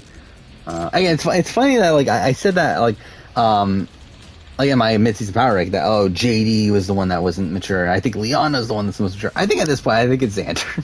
I think I was wrong on both predictions. But whatever. Yeah, I think Liana would be interesting to see play again, older. You can see Ricard having a Sarah Lucina-esque return. Yeah, I mean, I think Ricard's already at the Sarah Lucina level in terms of, like, I mean, like, I think Ricard is, like, kind of like War Dog to me as a player right now, where he's, like, very different personality wise. But I think in terms of, like, the actual game, like, I feel like he's playing a very War Dog-esque game, where, like, he is very much relying on strategy and being the one to create plans, and that's kind of the sense that I get from him. Like, it's a shame that he's not more like, I thought coming into this he would be, like, a really social guy, and, like, it just doesn't seem like he's clicking with a lot of this cast socially. But I do think strategically he seems to be very good. So it's like, it's a matter of, like, it's kind of actually the opposite of Sarah, I feel like, where Sarah was very good socially her first time, but, like, wasn't all there strategically. Where Ricard, I think, would have to do the opposite, which I think doing the opposite is much harder to do. I think it's much easier to already naturally be good socially, and then, like, learn the strategy afterwards. Because we've seen, like, so many players do that in the history of the show, where they like, got in the game from a social aspect, but, like, had to learn the strategy of the game to really become a good player on the return. Where I feel like it's so much harder to play a better social game on a return. Where, like, I'm trying to, like, who has done that? I guess, like, Cochrane. But to be fair, I think of Cochrane, I don't think he really changed up his social game as much as it's just, like, the cast that he was given was more beneficial to him. Yakuza suck? What's that? I don't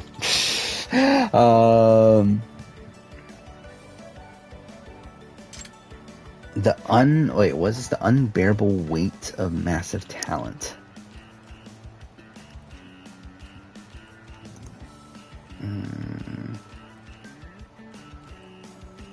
Okay. So it's produced by Nick Cage, and that's something. Starring Nick Cage. Starring Nick Cage and Neil Patrick Harris, obviously the combo of people, and also Pedro Pascal. This.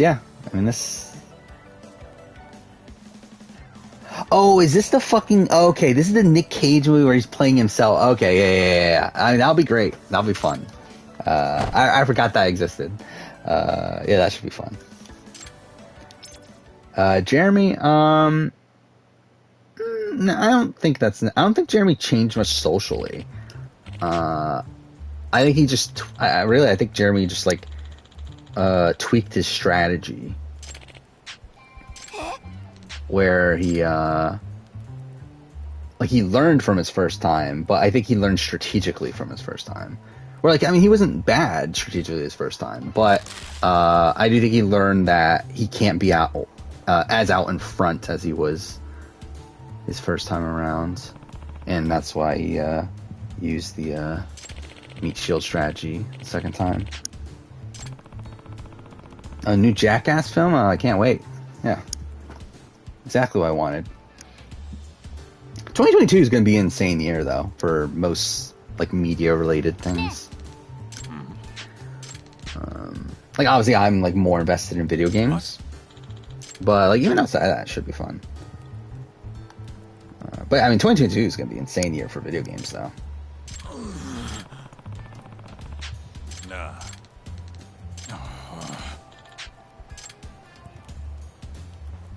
Is Ricard tough as nails? I mean, according to the commercials, right? Is he really? No. But the commercials say he is. What's Andrew's real life job? She's what's it? I forgot what she works for. Is it entertainment? Something? I don't remember. But she's a host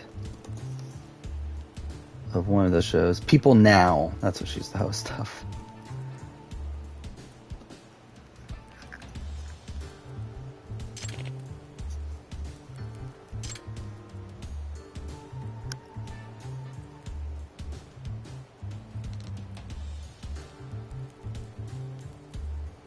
How does she not have a boyfriend? I'm assuming it's by choice. Or at least not finding the way, like choice as in people that she has been with have not been the right person. What? That was her old job? I don't know. I mean, like, I don't fucking follow Andrea Belke. I don't know anything about her outside of I really don't care what a lot of these people do after the show. I don't know. According to her Instagram, it still says host of Peoples.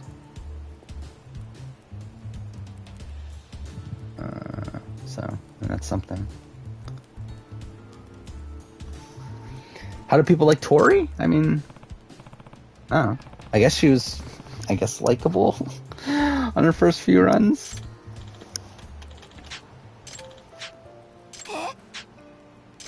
Oh my god, this really I don't give. I'm literally skipping this. Fuck this. Like, why is this going on for so long? How is this the main story objective, too? What the fuck is that? God damn, this game has a lot of fucking filler. What? I'm still in chapter, like, 7, too, right? Yeah.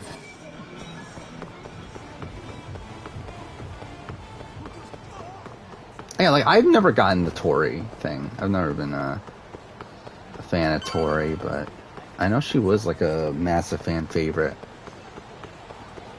for Dirty 30 and then World of Worlds 2. Oh, there you are! Know-it-all ass. Yeah, I did hear that. Didn't Emmy get in trouble for given up by now. saying certain words? Not once, but twice. I believe that is a thing. I'm very interested in seeing the 38 cast. Reap what you sow. I think from like, What the hell are you talking about? I'm interested in seeing who comes back, who doesn't. I'm interested in seeing Seriously? what newbies we get. I think it should be fun. They could fuck it up again, which I'm expecting them to. This man is Kaito but Sakakiba, one yeah. of the Kahine 4. I feel like I know this voice. Him? You let him in? Hey, Kasai. Anyway, Food if I take this guy down. what do you think of Tori on 42? Again, like, I don't think she's gonna do well. I mean, she could do fine, but like, she's not gonna be my winner pick or anything. I get dessert too? Sure. Again, from seeing her on Sequester, I don't have that much faith in her. Yeah, I did hear that Corey is taking a break, which probably should. Not a great season for him. So, yeah, I'm trying to think. Like, well, Anissa's not coming back, right? I believe Anissa has already. That there's talk about her being suspended or whatever. I don't know. I mean, it's gonna be weird though. Because like, if that's the case, like, who from the actual like MTV world is actually coming back for next season? Like, I would assume we're gonna get Amanda back. I would guess. Like, unless she just doesn't want to do it again. Like, but I feel like she's been so prominent right now, like in like terms of social media and everything, that like I doubt she would take a break. But even then, I mean, she's not even like real world, right? Like, she's already the one, right? It's like even that's still weird. I don't know. You know, I'm very interested in seeing who they cast from this season again. I think it'll definitely be interested to see what rookies they bring back. Like, I'm expecting, like what, Priscilla is probably a big lock there. I was feeling good about Michelle at the time. I don't know how good I feel about Michelle now. I don't know about Michaela. Either way, I think it'll definitely be interesting. Fessy and Casey might not be on, really. I'd be surprised personally if Fessy in particular is not on.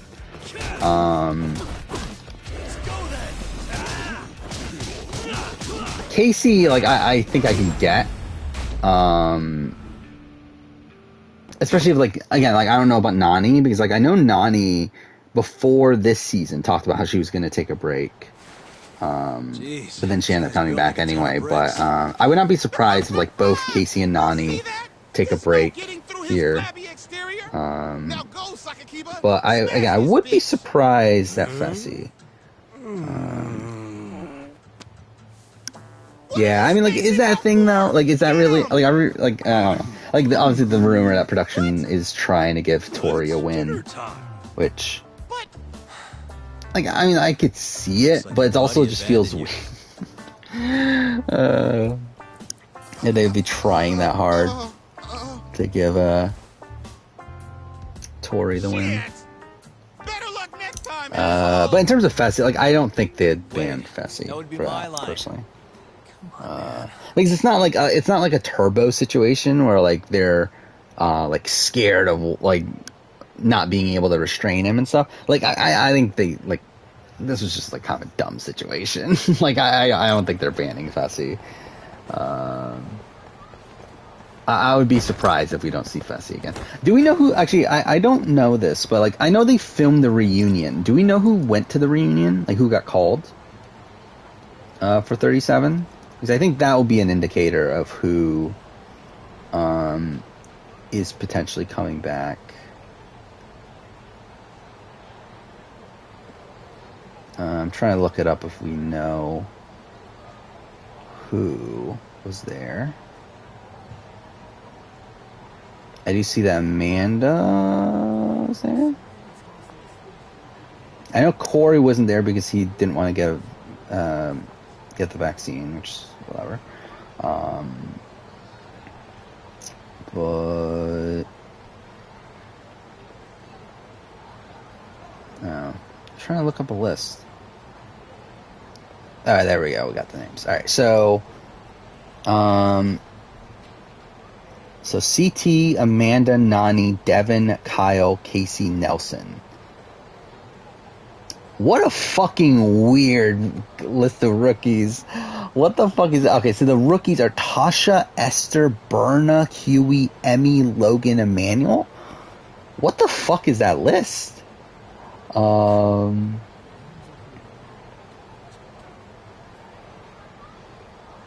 Okay, then also, wait, Michelle was also, Tori and Amber were also, okay. I guess also Josh was there. Oh, what the fuck is this? Anyway, that's probably a good sign for Michelle. No Coriel, which is disappointing because I do really like Coriel. I really want him to get another chance. But Kyle just had a kid, right? So would not be surprised if he took some time off. I don't like Berna personally. But it does seem like MTV really likes Berna, so I would not be surprised to see Berna return. Yeah, I think Logan's probably... Actually, no, Big T wasn't on that list, was she? Yeah, Big T wasn't at the reunion. Then Big T's had like a really small edit this season, I feel like. I feel like outside of her relationship with Logan and that one episode where like Tori was... potentially thinking about putting her in. Like, I feel like Big T's like gotten almost no screen time this season. But again, surprising that both Tasha and Esther are there. It's like, I mean, I like Esther, and like, but like, and like, I don't know, like Tasha to me is like someone that, outside of her exit, is like someone that like, I know nothing about her. Yeah, like Emmanuel, whatever. I don't like. He's just kind of meh to me, but. I'm not surprised that they would want him back. Again, Huey would be a lot of fun. Again, kind of surprised that so no Corey L, no Ed, who I thought would have been somewhat likely returnees. So kind of a weird list.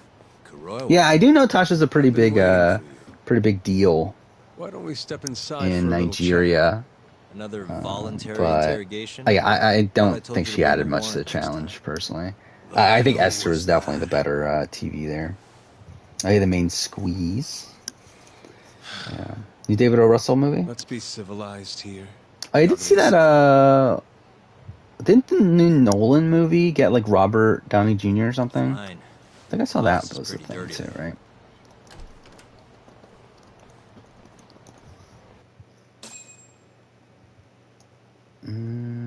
Yeah, Robert Downey Jr. and Matt Damon.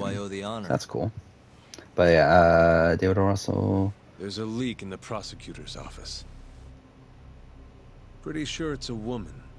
Got her hands on some pretty important case files. The ones about the vice director of the ADDC. Yeah, that's a pretty good guy. Yeah, Christian Bale, Margot Robbie, John David Washington, Rami Malek, Zoe Saldana, Robert De Niro. Sorry.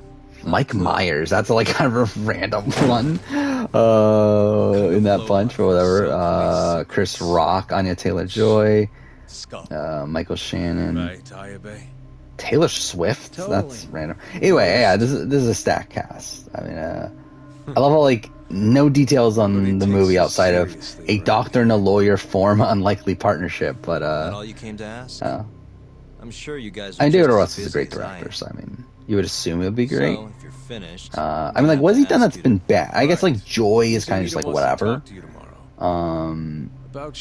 hasn't done a movie since Joy. It's been 7 years. Accidental Love, if we consider that his movie, then that's shit. I Heart Huckabee's just kind of whatever, but... Anyway, I mean, he's, for the most part, a pretty good director.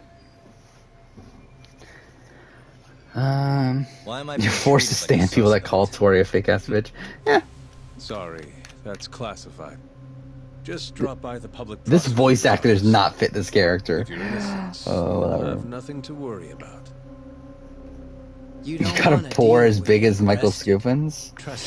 Well, I mean, probably not a great person you want to be comparing yourself to. Besides, you and Izumi. Yeah, who's the doctor? Who's the lawyer? Yeah. But how am I going to defend myself if I don't know why he suspects me? Yeah, do we know anything? Like, find out when I get there. Like, I mean, I did see that like the star is Christian Bale, so it's like I'm assuming he's one of the two. You would guess. I'll come in and clear the air, and we'll be done with this. Actually, there was no Jennifer Lawrence. I'll be in touch tomorrow. In that movie, I mean, she's Will he replace her with Margot Robbie? Is it gonna be Yeah. Oh yeah, actually, I'm looking at it right now. It's like Jennifer Lawrence was considered for Margot Robbie's role. I can't do a damn thing on my own. I can tell. Looks rough. Angelina Jolie passed on a role. Oh, it's supposed to be Michael B. Jordan, but he had to drop out, and they got John David Washington instead.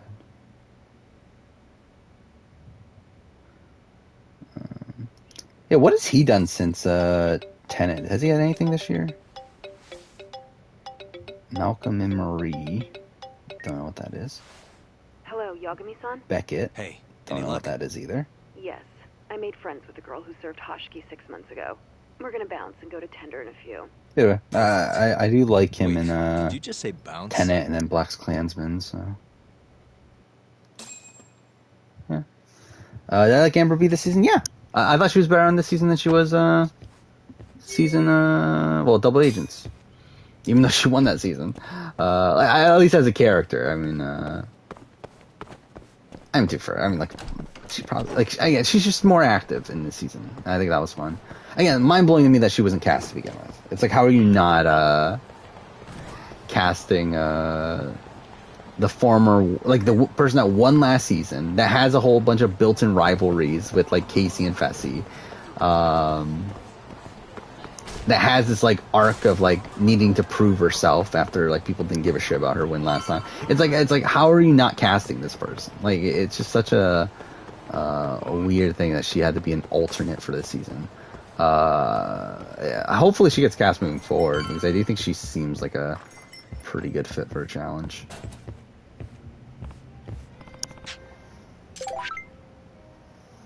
Oh, did she decline at first?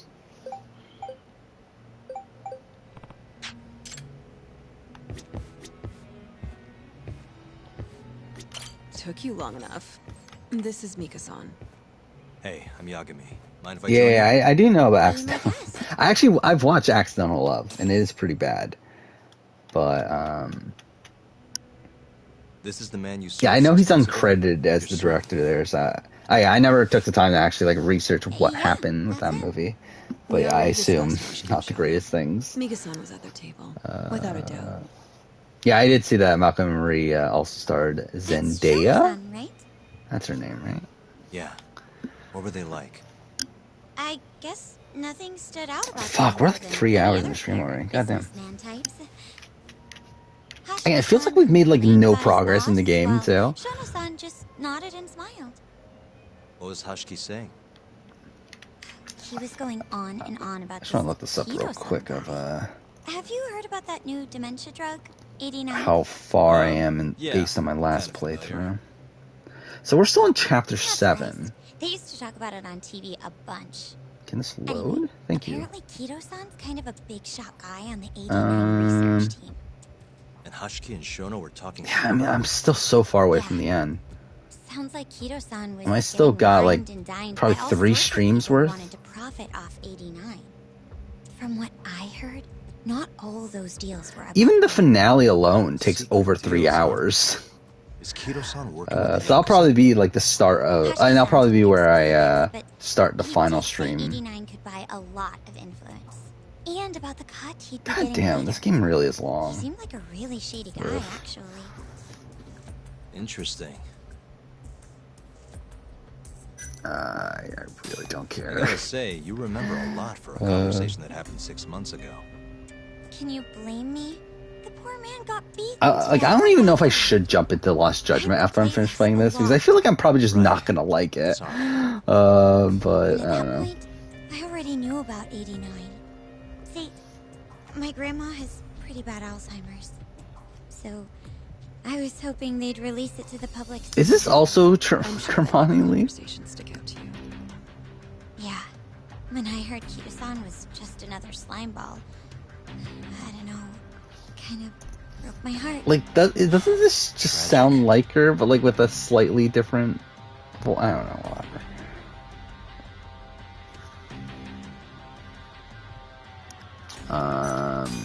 Did you ever hear Hashiki mention a Kajihira?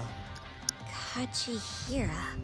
It's a big construction. Yeah. Alec Baldwin stuff. Basically, Hashiki was working for this Kajihira, trying to shut down. I don't have much to really say about it though. I thought Hashiki-san was super important, like yeah, obviously vice like a director or something. tragedy and everything. He was. Kajihira's money was too much for him to refuse, though. Either way, I don't remember hearing them talk about it. This definitely is Kermani Lee, right?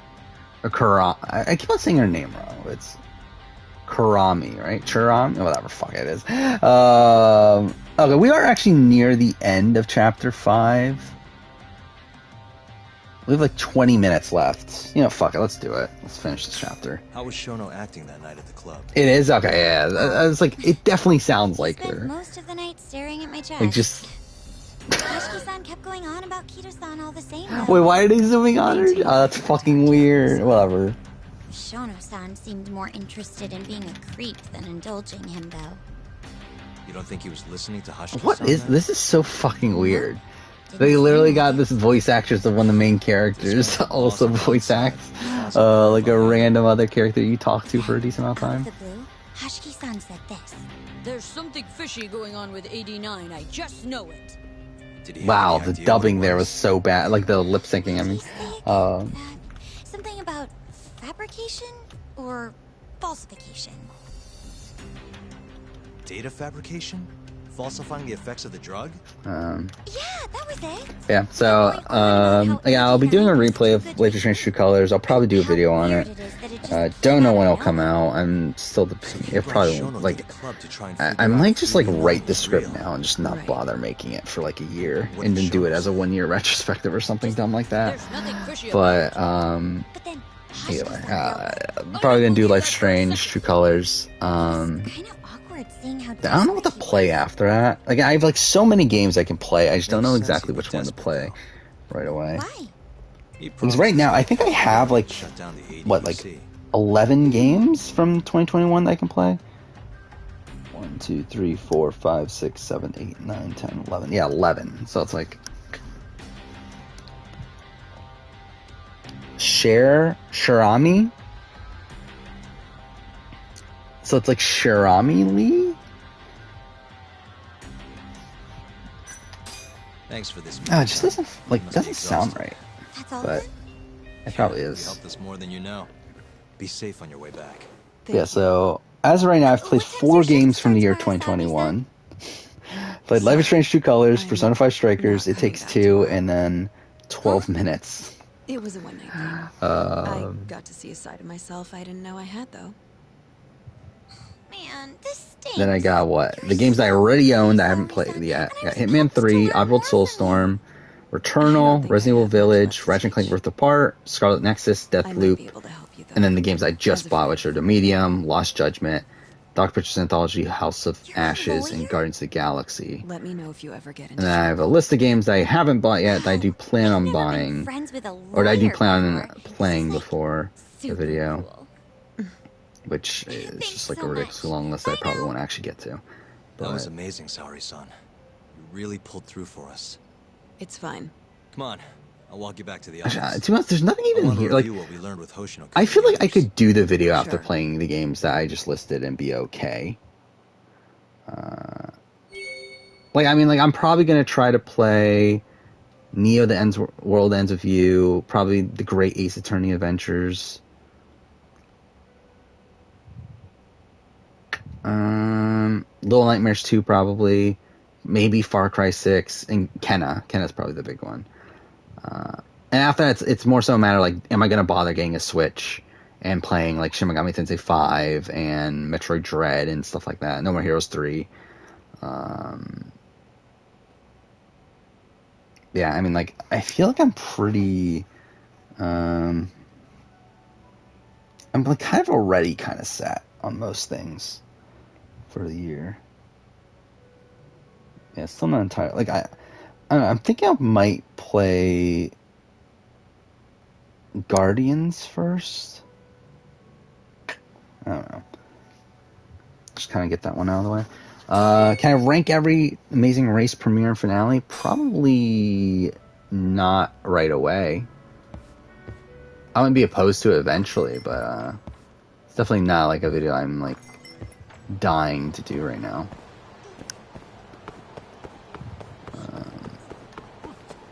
Our Amazing Race, I feel like Amazing Race finales are typically not that great, though, especially recent ones.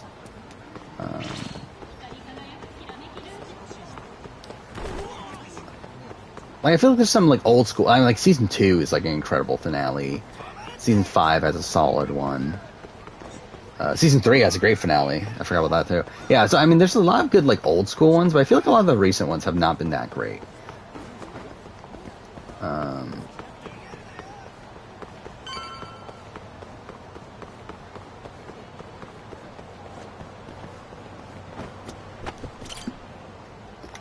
Yeah, so Shirami.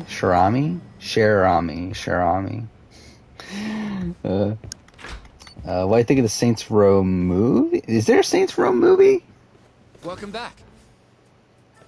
Do I think Lauren O'Connell will let you smell her hair? No, I don't. So I really don't. Sorry, son. Like a puppy. You should dress like that. Yeah, I've never played Saints Row. I own the third. I own the remaster, but I haven't played it yet. From what I understand, that's like not the greatest one. But I would be interested in playing all of them. I just haven't gotten around to it. Just like Chairman Kajihiro. Yeah, I know there's a new game which I know has been very controversial, with it looking very like. Hashiki thought something was up with 89. Doubted the authenticity Watch Dogs 2 seemed convinced of fabricated data. He was desperately searching for proof before. Yeah, there is a movie with F. Gary Gray directing. That's really weird. I tried analyzing the paper myself to find out, but it's yeah, it'll probably be mediocre. I'm if I were to searching for guess. someone more knowledgeable as we speak. What do you think Lauren O'Connell will do if he asks her to smell her hair? Probably kick you out of whatever thing you're talking to her at. Yeah, kiss you. I mean, that's definitely obviously the obvious thing that'll happen there. Then they murdered Hoshki to keep the secret safe? Don't be ridiculous. Who would kill a man just to protect a research paper? It might not be as unlikely. Yeah, so I'm pretty sure the rest of the chapter is just like cutscenes and like dialogue options. So with that much cash involved, bumping someone off. Next time we get into the open world and stuff, we're gonna end the stream. But then again, it's probably not gonna be for another like 20-30 minutes for all I fucking know. But professional assassin, if I had to guess. The man in the black raincoat. If he was an assassin, I'll be honest, I don't even remember who the fuck this guy is anymore. Like who the main bad guy is. Someone who wanted to protect 89 and the ADDC. But who?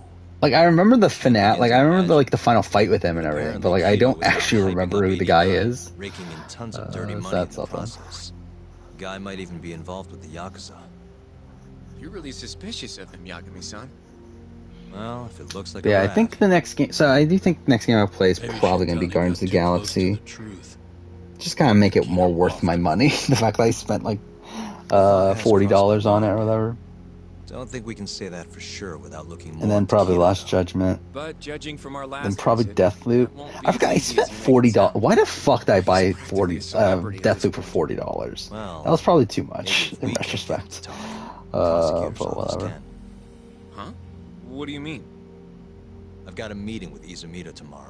I've really spent way too much money recently on video games. I really shouldn't have. But whatever. It is what it is at this point. That's what this meeting's about. No chance in hell he agrees to help us then. All depends on how this little chat goes. If I can convince him I'm innocent, I'll clear my name and put the squeeze on Kido all in one fell swoop. What are you planning, Yagami-san? I think so, right? Like, I mean, I feel like that's always what happens in Yakuza, like, style games. Like, whenever there's, like, I feel like it's always, like, some sort of cop-related person. Like, I feel like, was it Yakuza 4 or 5? I know one of those games, like, it turns out to be... Yeah, it was Yakuza 4, because it was with, the character that only lasted one game. But either way, like I remember that game. It turns out to be like the cop guy, right? But I don't remember with Judgment. Don't know if I should be saying this, but it's been a while since I felt this alive. This case is just about reaching its tipping point. Is it though? I'd be out there too if my... Isn't nearing a tipping point? Again, there's 13 chapters in this game. We're on chapter 7. I'm pretty sure this is not the tipping point. Ever guess? I mean, what am I doing here then?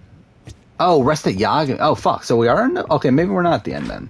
Anyway, I mean, either way, I said we were going to finish chapter 7, so let's still do that.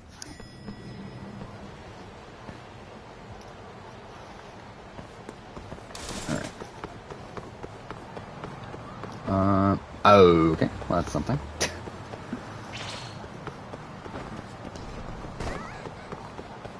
What I think of Phil Kogan? I think he's a good host for Amazing Race. I don't know how he would have fit Survivor, considering he was like in the running to be the Survivor host. I don't get the sense that he is as into the game, or like he would be as into the game as like Jeff currently is.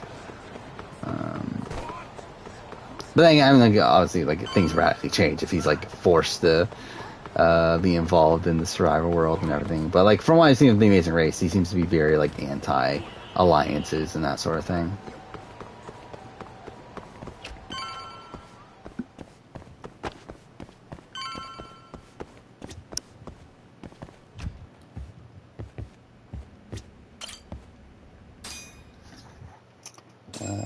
How would Phil do as host of BB?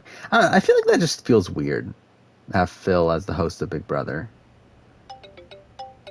I feel like any guy being the host of Big Brother will be weird at this point. Just because like every English language, well, I mean every one that I watch at least, has had a female host. From Kuroiwa. Says to drop by the Tokyo Public Prosecutor's office. So I just feel like it'd be weird to have like a guy host of Big Brother. Why'd you have to come here to tell me that? Would have been easier to talk on the phone. Why didn't Spillman get fired?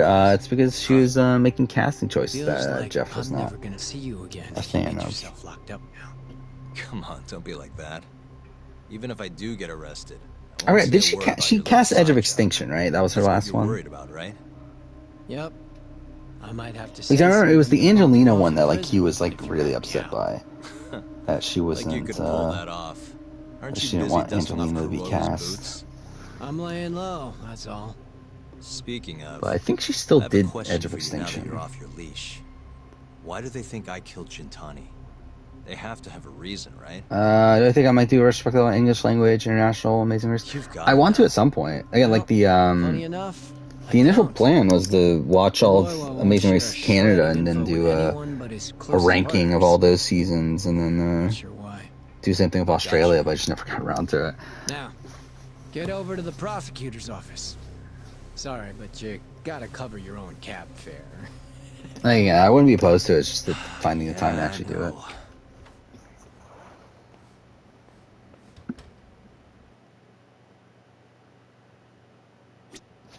Fuck off! How many things are there? Ugh. Okay, I thought we were close to the end. I guess we were. Alright, so I guess this is where I thought we were then, at the point that we were going to prosecutor's office, but whatever, we'll still do it. You can run away from fights, right, in this game? I know you can 6. Oh, fuck off. Yeah, what am I talking about? I've done it like a billion times already. Yeah, we can run away. Oh, fuck off. Of course, the cab's right here, though. Alright, whatever.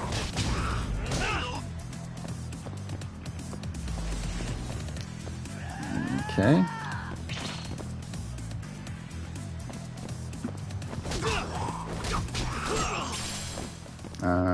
I mean, like, I'm sure I could find the links to finding Amazing Race Australia. Like, it's not that I can't find it, it's just that, like, more so taking the time to actually watch it and actually pay attention to it.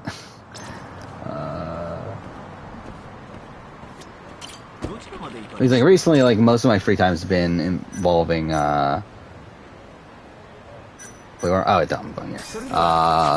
involving editing videos, so, like, in the background I can't really have something, like, too intensive. So that's why I've been watching a lot of live streams in the background. But, rolling out the red carpet, fucking Shirley. Whatever. You'd lower your guard if I was the first. Yeah, in terms of like watching a new reality show and stuff, I'll probably wait at least a bit here until how did they more so doing like prep related stuff for videos. It's easier to follow at that point. And depending on what I say, he may or may not try to arrest me. Yeah, that's the. I'm not sure it'll be. That's the Reddit that I use to watch Big Brother VIP and stuff. Well, you're about to get thrown to the wolves. Hey, Mafuyu. Good luck. It's a really good. I mean, that subreddit's really good at posting links really quickly. Much appreciated. So after this cutscene, like I'm pretty sure after this cutscene is the end of chapter 7, so we'll end at that point. Yeah, we're already past 2 o'clock, which is really 3 o'clock. So these are the wolves. A room full of prosecutors, huh? Yagami-sensei, I believe Kuroiwa-san already so after but we want to talk to you the stream, obviously I'll be back on Wednesday after Survivor. Play more Judgment, I guess. I'm not entirely sure what I want to do with speedrunning right now, where I'm kind of like, kind of at a weird spot now where it's like, like I know I can move up one more spot on the leaderboard, but it's like also, it's like, I don't know if I really care. Like I'm kind of like out of playing Origins at this point. Like fuck the last stream, by the way, with those attempts. The burden of proof's on you. But, so why don't we start there? I'll probably do, I'll maybe stream again on Tuesday, trying some attempts. We'll see. I probably won't tomorrow. Tomorrow I'll probably focus on getting that merge boot ranking done. Do you have an alibi for that evening? Again, Tuesday maybe stream Origins speedruns, but most people don't care. There's 5 seasons of Amazing Race AU. Yeah, I didn't know there were a few. On the night of the crime, I was near there with their captain, Shioya. He'll back my story up, I'm sure. Yeah, I did see that. Australia versus New Zealand. I wonder if they were to do that with... I'm surprised they haven't allowed, like, New Zealand... people from New Zealand on Australian Survivor at this point.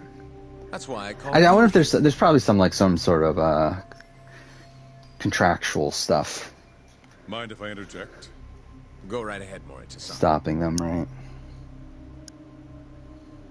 Yagami-san, you stole a look at Shintani-sensei's That voice doesn't match. Before the police arrived, yes? Wait, this is Sojiro. What the fuck? Well, they're just reusing actors for like every fucking thing. He's also the fucking bartender at a tender. No, it's so fucking weird. Whatever. Like, could they just like not blatantly reuse voice actors? Like, that would be nice. Is that not the police's job? I couldn't leave it to them, or the prosecution. After all, you guys have a bad habit of going after the wrong guy. Kinda like right now. I see. So you mean to imply someone else killed Shintani-sensei? Do you have anything that could prove that claim? That's the only reason I'm here. Oh, how responsible of you. Yeah, to be honest, I'm still not even 100% like what I'm gonna do after we finish Judgment. I've been working my ass off because of you guys. I mean, I assume it's cheaper. I'm assuming that's why they did it, but still, it's like could they at least like put on a different voice? Like if you're gonna have the same voice actor, at least change up the voice there. The one from Mike from season 1 on the challenge. We're talking about from Mike from New Zealand. I wouldn't be opposed to it. I think he'll probably be one of the better picks.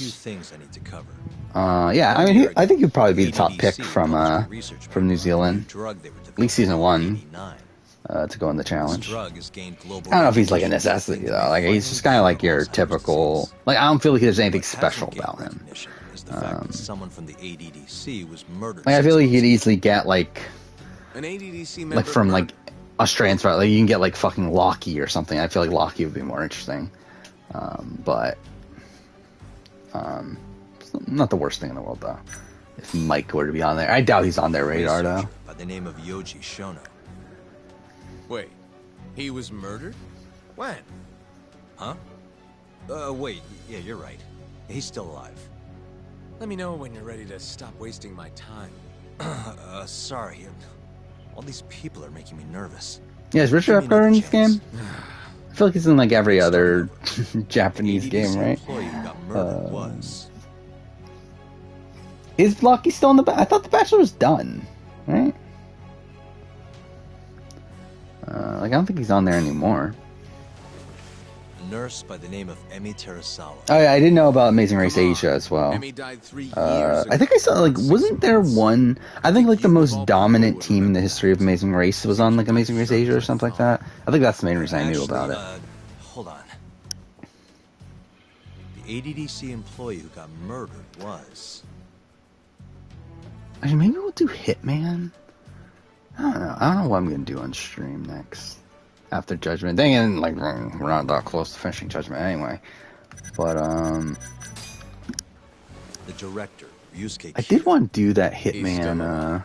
I'm gonna do play Plague Tale because I didn't want to play the PS5 version. Right. Hold on a sec. We'll figure it out. Alright, starting over. The ADDC employee who got murdered was.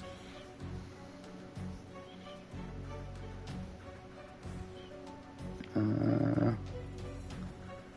were considering Richard Hatch the host Australian Survivor. Oh yeah, I think I have heard that actually. Yeah, I forgot about that. That would have been weird, right? Vice director. Like for him to be hosting Australian fucking Survivor. He was seen arguing with a strange man in Kamurocho before being found lying beaten in the street. He died in the hospital 3 weeks later. The culprit is still at large. Did you know of this case? It's the first I've heard of it. Understandable. It didn't make many headlines. Incidentally, this Hoshki guy had a pretty big secret. Yeah, really don't care about what's going on. He's working for the Kajihira Group, a massive construction company based out of Kansai. Kajihira was planning to redevelop the land the ADDC sits on. He'd already settled it. I'm just like looking at my game collection, trying to figure out like what could I play next. But the plan fell apart when 89 was announced. And there's like some games I really want to replay Red Dead 2, but I also like don't want to spend that much time playing Red Dead 2. And the same thing goes with like The Witcher 3. That's when Hoshki came. I'd love replaying those, but it just takes so fucking long. Same thing with Persona 5. I would love to replay Persona 5 too. Just before he was beaten half to death, Hoshki went out with another member of the ADDC. Someone deeply involved in the development of 89. Yeah, like Mike would be fine on the challenge. I just don't know if he's like why? Like I think for sure he's like not on their radar at this point. It's the nurse, right? It was her. And wait, you of all people should know it couldn't be Emi Terasawa. Oh, never mind. Oh yeah, right. Yeah. Clearly. Persona 5 Strikers.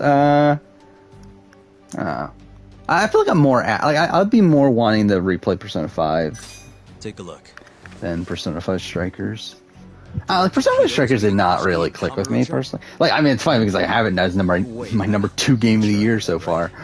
Thinking I've only played 4, but yeah, I don't know, it's fine. Like I don't really feel that apt to replay it anytime soon. I know you did mention 13 Sentinels. I would love to replay 13 Sentinels. The problem is streaming it. And actually, same thing goes with Persona 5 Strikers. Is that because I am streaming on PS5, like it doesn't allow you to stream the end of the game for both of those games, which is kind of annoying. I actually thought about doing 13 Sentinels speedruns. I feel like that would be fun actually. To try to learn to speedrun that game, even though it's like a nothing speedrun for most of it. But he's also the head of the 89. Again, no one's speedrunning 13 Sentinels. I think there's only like one person, so it's like I feel like I could try that out. But I can't record the ending of the game, so it's like it's kind of useless there. After all, it wasn't until and to for Persona, like base Persona 5 is also the same way. Or when I say I mean like I would have to play Royal, and then just not go for the Royal ending. Is how I would have to play the replay, which is fine. Like I would be completely fine with doing it that way. But are you implying Hoshki's murder was it's still a lot of time. It's still like 100 hours. Sounds like we're finally on the same page, Izumida-san.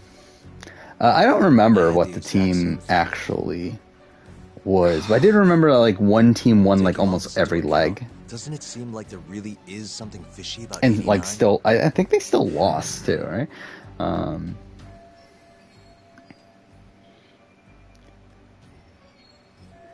Particularly, there'll be someone from Too Hot to Handle Latino. Let's get back to Shintani. Yeah, I know nothing about Too Hot to Handle either, outside of the fact that wait, Too Hot to Handle is the one where like they can't have sex or something, right? And they like, lose money from their prize pool if they do. That's Too Hot to Handle. Shintani was an obstacle, just like Hoshki. Like Chloe would be great too. I forgot about that. What I'm saying Chloe would be fun on the challenge. There's a chance anyone who gets too close to learning the true nature of 89 is being murdered. And if you haven't investigated down that path, then one thing's pretty clear. You have a lot more work to do before you can arrest me. Oh, was Kells on Too Hot to Handle? Answer me, Izumida! Okay. If you still want to bring me in, I was thinking Kells was on Love Island. All these prosecutors, and nobody's got any proof. That's quite a theory, Yagami-san. Yeah, that's what I was talking about. Where like I think it'll be interesting if Australian Survivor did Australia versus New Zealand as well. But yeah, I don't know if there's like some sort of after all, like rights issues with that. Where like I don't know if like Survivor New Zealand like has rights, like has the like sole rights to having New Zealand people on there. Like I know with like Sasuke in Japan, like there were like a lot of rules when it comes to having American competitors on there. Sorry, I need to take this. Which was why, like, there was a period where there were, like, no Americans, because, like, any American that had the that went on Sasuke needed to be approved by G4 or something. Yes. You've done excellent work. Thank you. Like, due to all of the, like, contracts and everything. So I wouldn't be surprised if there's, like, a similar sort of thing with New Zealand, to where, like, there's, like, rules where, like, no one from New Zealand can be on Australian Survivor unless they get approval from the people that own the rights of Survivor in New Zealand. But again, you're still gonna arrest me after all this, huh? And also, yeah, New Zealand's also like a really small country too, right? So like, I don't know how big the casting pool is. Again, like when we had New Zealand season 2, where like Dave and Matt were like friends from high school, and like the show just didn't give a shit. You know who Shintani's killer was? Again, like there's just too it's your old friend, Ayabe. Too many connections there. What? Striations on the recovered bullet are a perfect match to his firearm. Like I definitely cared. There's no doubt. He's the one. Like it or not, he's going down. Yeah, like I don't know how much it would actually even like improve the casting pool. Just because I don't expect oh, there we go. We finished fucking chapter 8. Alright, guys. So next time we get into the open world, we're ending. Which should be soon, hopefully. Previously. In the roaring din of the city, I the death definitely of the needed this. ABC's vice director. I do. I probably did. It's just I'm still not going to pay Behind attention. his death are the vast profits of the AD9. Can I do a Too Hot to Handle season review? Probably not. I'm not going to bother watching it. That all the deaths were premeditated. At this point, I'm barely doing the circle, let alone Too Hot to Handle. And Detective Ayabe is indicted for Shintani's murder.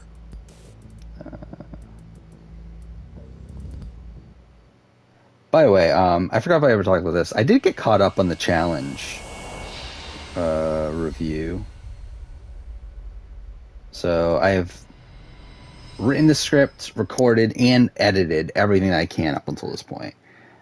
So about 2/3 of the season or so, and it's already too long. Like I think this review is probably going to end up being like an hour and 20 minutes, if not more, which is like disturbing considering this hasn't even been that notable of a season of the challenge. But whatever. It was imperative for Ayabe to be completely oblivious to our suspicions of him, after all. Only episode worth watching is the first, and don't watch the rest. To put it plainly, I haven't talked about the merge boot ranking also. Merge boot ranking is also too fucking long. The raw audio for it was 2.5 hours. So that means the video itself is probably going to be like, and I'm like at pretty much at the exact halfway point right now, and it's 43 minutes. So like, I would guess it's going to be like an hour and 25 minutes long or so.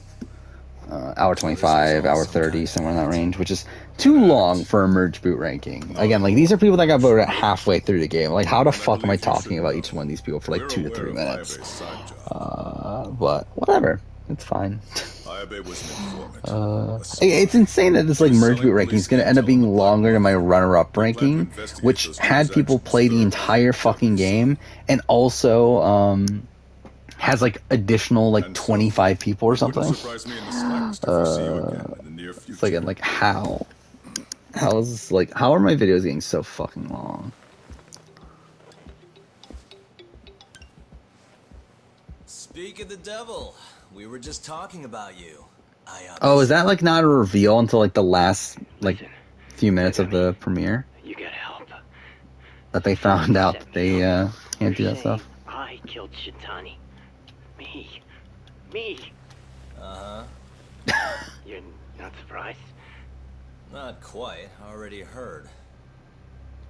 I'm sitting here with the prosecution as we speak. Huh? Yeah, I forgot. Was there anything else I want to talk about? They're looking right at me. Please, Yagami, you have to. I feel like there was something else I want to talk about coming to the stream, but I don't remember what it is anymore. Okay, I'll do it. It's only fair after all you've done. We can talk more later. I'll be there soon. Yeah, I don't remember anymore. checking out the channel again for the first time in a while. Yeah, yesterday was a pretty good day. I'm looking at it now. Yesterday actually ended up being my best day CPM-wise ever. So that's something. Should be a good time. Actually, what the fuck? Yeah, the CPM on the Final Tribal video is ridiculous. No matter who that person is. It's almost $20 CPM. That's like ridiculous for that, but whatever. Yeah, yesterday was a good day overall for a channel. It's pretty much exactly what I got on the day that the Jeff Probst video came out. It's just that this Sunday was not as good. But whatever. Anyway, you're gonna go talk to Ivy, right? It's kind of funny too because like the channel was like starting to stabilize a bit. Like I had 2 weeks essentially of like really good viewership off the back of the Jeff Probst video and then the mid-season power ranking, and then like Thursday and Friday were like not good, and then like all of a sudden now like it's kind of gotten a rebound again because of the Final Tribal ranking. But I think this time it'll drop a bit quicker. But yeah, who knows how the Final Tribal performance videos go? Hopefully they do well. And if they don't, they don't. It doesn't matter to me at this point. But I would expect them to do okay though. Oh yeah, Invincible. I did watch the premiere a ways back. This was back when I was on vacation, so this is like a month ago. I think I watched like the entire premiere, and I watched like part of episode 2, and I stopped watching it to watch Squid Game, and I just never went back to it. It was fine. I don't know, didn't really hold my attention really, but like it's good for what it is. I mean, it's just I don't know if I'll go back to it. We'll see.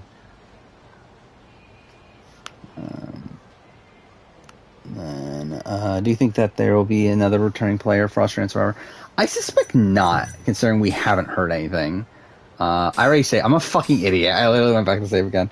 But like, I suspect that if there were more returning players, I feel like we would have heard about them by now. So I suspect there aren't. But think of the changes. I mean, like what? Like I'm trying to remember. Like what were the actual changes? Like I know that obviously they made Mark Asian, and they made his like best friend gay, right? And then they made his like girlfriend. Was she black? I don't remember. Either way, I like changed it to a person of color. So I mean, there's changes like that, which cool. In terms of like story stuff, I don't remember what they changed in terms of the actual main story or anything. So I don't know. Like for most, again, it was mostly kind of what I expected. But I don't know. Invincible's a weird series. Again, like I really loved the comic at the time. I don't know how much I'm gonna love the like I don't know how much I would love it now, but I would still like to finish watching season 1. But yeah, don't know when I'll do it. If Josh wins BBVIP, he'll be the first winner pick. Yeah, and that is kind of sad. I don't think you have a 0. Like I don't think it's out of the realm of possibility. I'm trying to even think. Oh yeah, we do have 3 episodes of. Oh yeah, by the way, this week's gonna be fucking insane, and really the next few weeks. We got 3 episodes of Big Brother VIP, right? We got Monday, Tuesday, Wednesday, and then we also got Challenge All Stars 2 starting this Thursday. With also the main series of the challenge, and then Survivor 41. So it's like fuck, but whatever. Yeah, Big Brother VIP, again, it's been fun. Obviously, new episode today, so we'll see how that goes. I suspect, like, I don't know, winner-wise, I think Josh is in a decent spot. Luke's probably in a better spot than I was expecting him to be, and then, I'm trying to think, Ellie, no. Wait, no, Ellie, yeah, I think Ellie could win. Imogen probably not. Other girl, Jessica probably can't. Danny, I don't expect, like, I'll be surprised if Danny gets to the end. But, and even if he does. I think it will matter on who's voting. Like, if it's going to be like largely a BBAU fan base, then like maybe he can win. But I think if it's like a more general fan base, then I don't think he can win a vote there. I've seen a lot of the remasters for the GTA PS2 trilogy, which look cool. I think they look good. Excited to play them. I don't know, like, they probably won't be included in my 2021 year in gaming, though, right? Because they're technically remasters, but I don't know, and because I don't know if I'll play them right away, but it should be fun. I heard something about Travis. I know nothing about Travis Scott, but I did hear people got killed or something that, so I don't know much about that. Oh yeah, Mark's mom. Yeah, they did add more background, right? Like more scenes of like with Mark's mom. But again, like, I haven't read the comics in forever, so I don't remember like what they actually added. Feel like Danny. Yeah, I feel like Danny is gonna be I don't know how well he's gonna fit in. Especially with him being added in late and everything. I think Jessica has no chance. Dane probably has no chance. Like, I think if Dane gets to the end, he could probably win, but it's probably not. Thomas has no chance. What's his name? Bernie, probably not that great of a chance. Caitlin, like, I don't think Caitlin's getting there.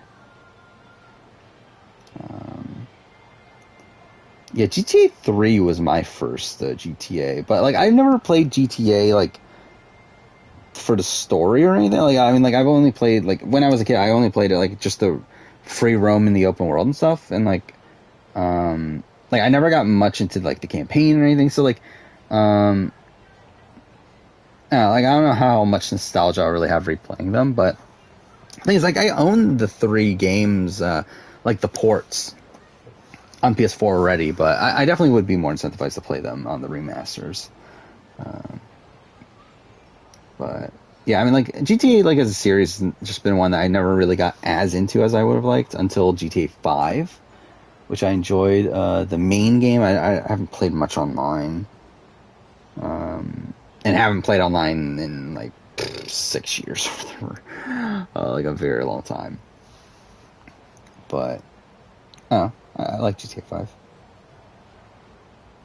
Who was the last guy eliminated? Matt, right? Yeah, Bernie's still in there. Your Survivor winner picks were Gavin, Ronnie, Michelle, and Ricard. Yeah, not the greatest track record. I mean, Gavin came somewhat close. And two for Michelle got final travel too, so I mean, I guess that's something. But yeah, Ronnie's definitely the greatest pick. Then I suspect Ricard's gonna be gone soon. But yeah. And two for like Michelle was at least in contention edgically for a while. And we're looking at Edgic, like Gavin was never really in consideration, but like Michelle was at least there. Like she was like top 3 or so for most of the season, I think. Ronnie was the one you were the most confident in. Yeah, that probably wasn't the greatest. I forgot, how popular was Tommy as a preseason pick? I don't remember anymore. But I feel like so many of like the preseason favorites that went home early on IOI. But yeah. So I think we're gonna call it a night. We are actually, it's 2:30. I didn't plan on going on this late. But again, probably gonna try to fix my sleep schedule a bit, considering. But I mean, this is not a great start. But yeah, I think in terms of these streams, at least, probably gonna try to make them around this length moving forward, probably like 3 to 4 instead of going like 4 to 5 like I did at some point. Who I think the public would want to win? I don't know, actually.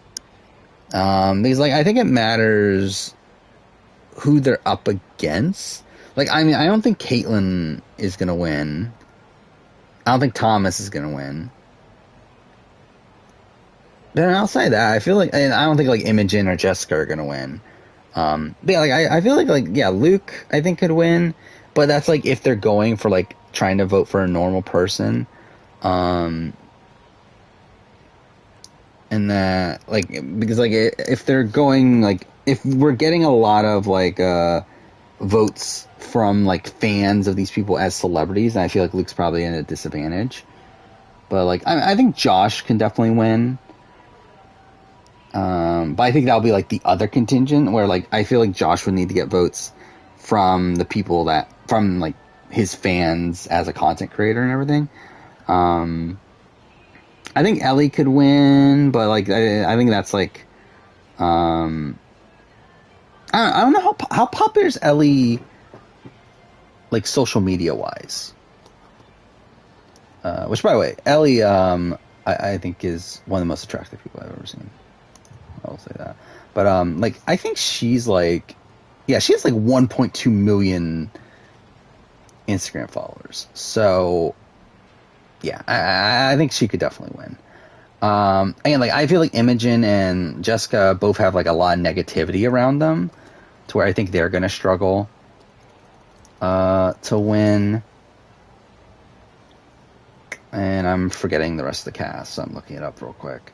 And, like, Bernie, I just don't think... I doubt Bernie has as big of a following as he would need to win. Again, Dane, I think, can win. Especially with, like, how, like, mateship heavy Australia is. Josh is 31. I didn't realize Josh was that old. Actually, I realized Jessica's the youngest person at 28. So this is a pretty old... I guess with celebrities, you would expect them to be older, but this is a much older cast, though. Yeah, I would say most likely winners. I think you got... I think Dane, Ellie, Josh, Luke are the most likely to win a vote. I think probably Josh and Ellie are the two most... Actually, I don't know. Ellie's, like, kind of on the bottom, though, isn't she? So I guess maybe, like... I think Josh is probably the most likely to win, then.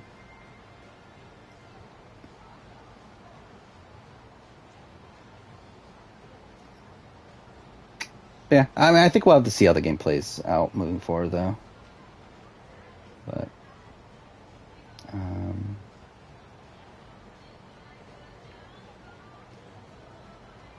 Actually, I didn't realize Luke was... Like, it's funny that Luke's, like, technically, like, in the middle age-wise, even though he's only, like, a few years older than, like... Actually, this is weird, yeah. So the youngest person is Jessica at 28. Then you got Imogen's only 30. Like, I would have guessed Imogen was, like, 40. But then you have, like, 3 people at 31, and then you have Luke at 34. And then everyone else is above 40. Yeah, it's just, yeah, the 3 Americans are, like, 3 of the oldest people there.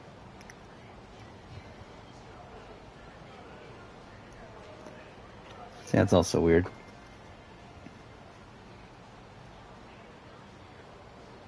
The only way Josh gets out if he's next to Danny and Luke. I think Danny would go home there. Yeah, I mean, Thomas has no chance in any direction. Like, Thomas has no chance of getting far into the game, and I think Thomas has no chance of winning a fan vote, even if he got to the end. I think Thomas is, like, the most dead person there in terms of winning. But, yeah, again, it'll be exciting to see how it plays out. Again, I'm assuming we're getting 3 episodes this week. And again, from what I understand, the current rumors that we're getting 12 episodes, which means 2 more weeks after this. Which means... when would that mean that we're getting the end? So that means if... 9, 10, so 17, 24? The 24th? That seems early, though. So I don't know if they could do, like, the thing... I think they did this to both the last Australian... Big Brother Australia seasons, where they cut that final week into 2. Which means that the finale would be, like, at the very end of November. I don't know. Anyway, I currently have the review scheduled for the 8th, for December 8th. I think almost no matter what, I'm gonna keep it there. Like, unless we get like unless it ends like super early.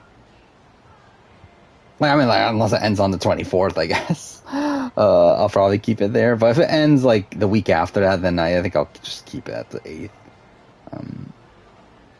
Because I kind of like having my top games of generation video as my 300th video. But, I don't know.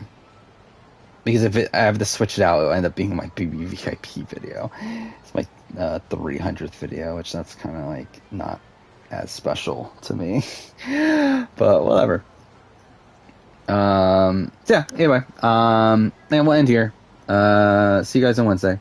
Where we will continue our Judgment, talk about Survivor, and Big Brother VIP, and the challenge. So, that'll be something. Yeah. Till then, see you later. If I can find the right button. God damn it. Alright, see you later.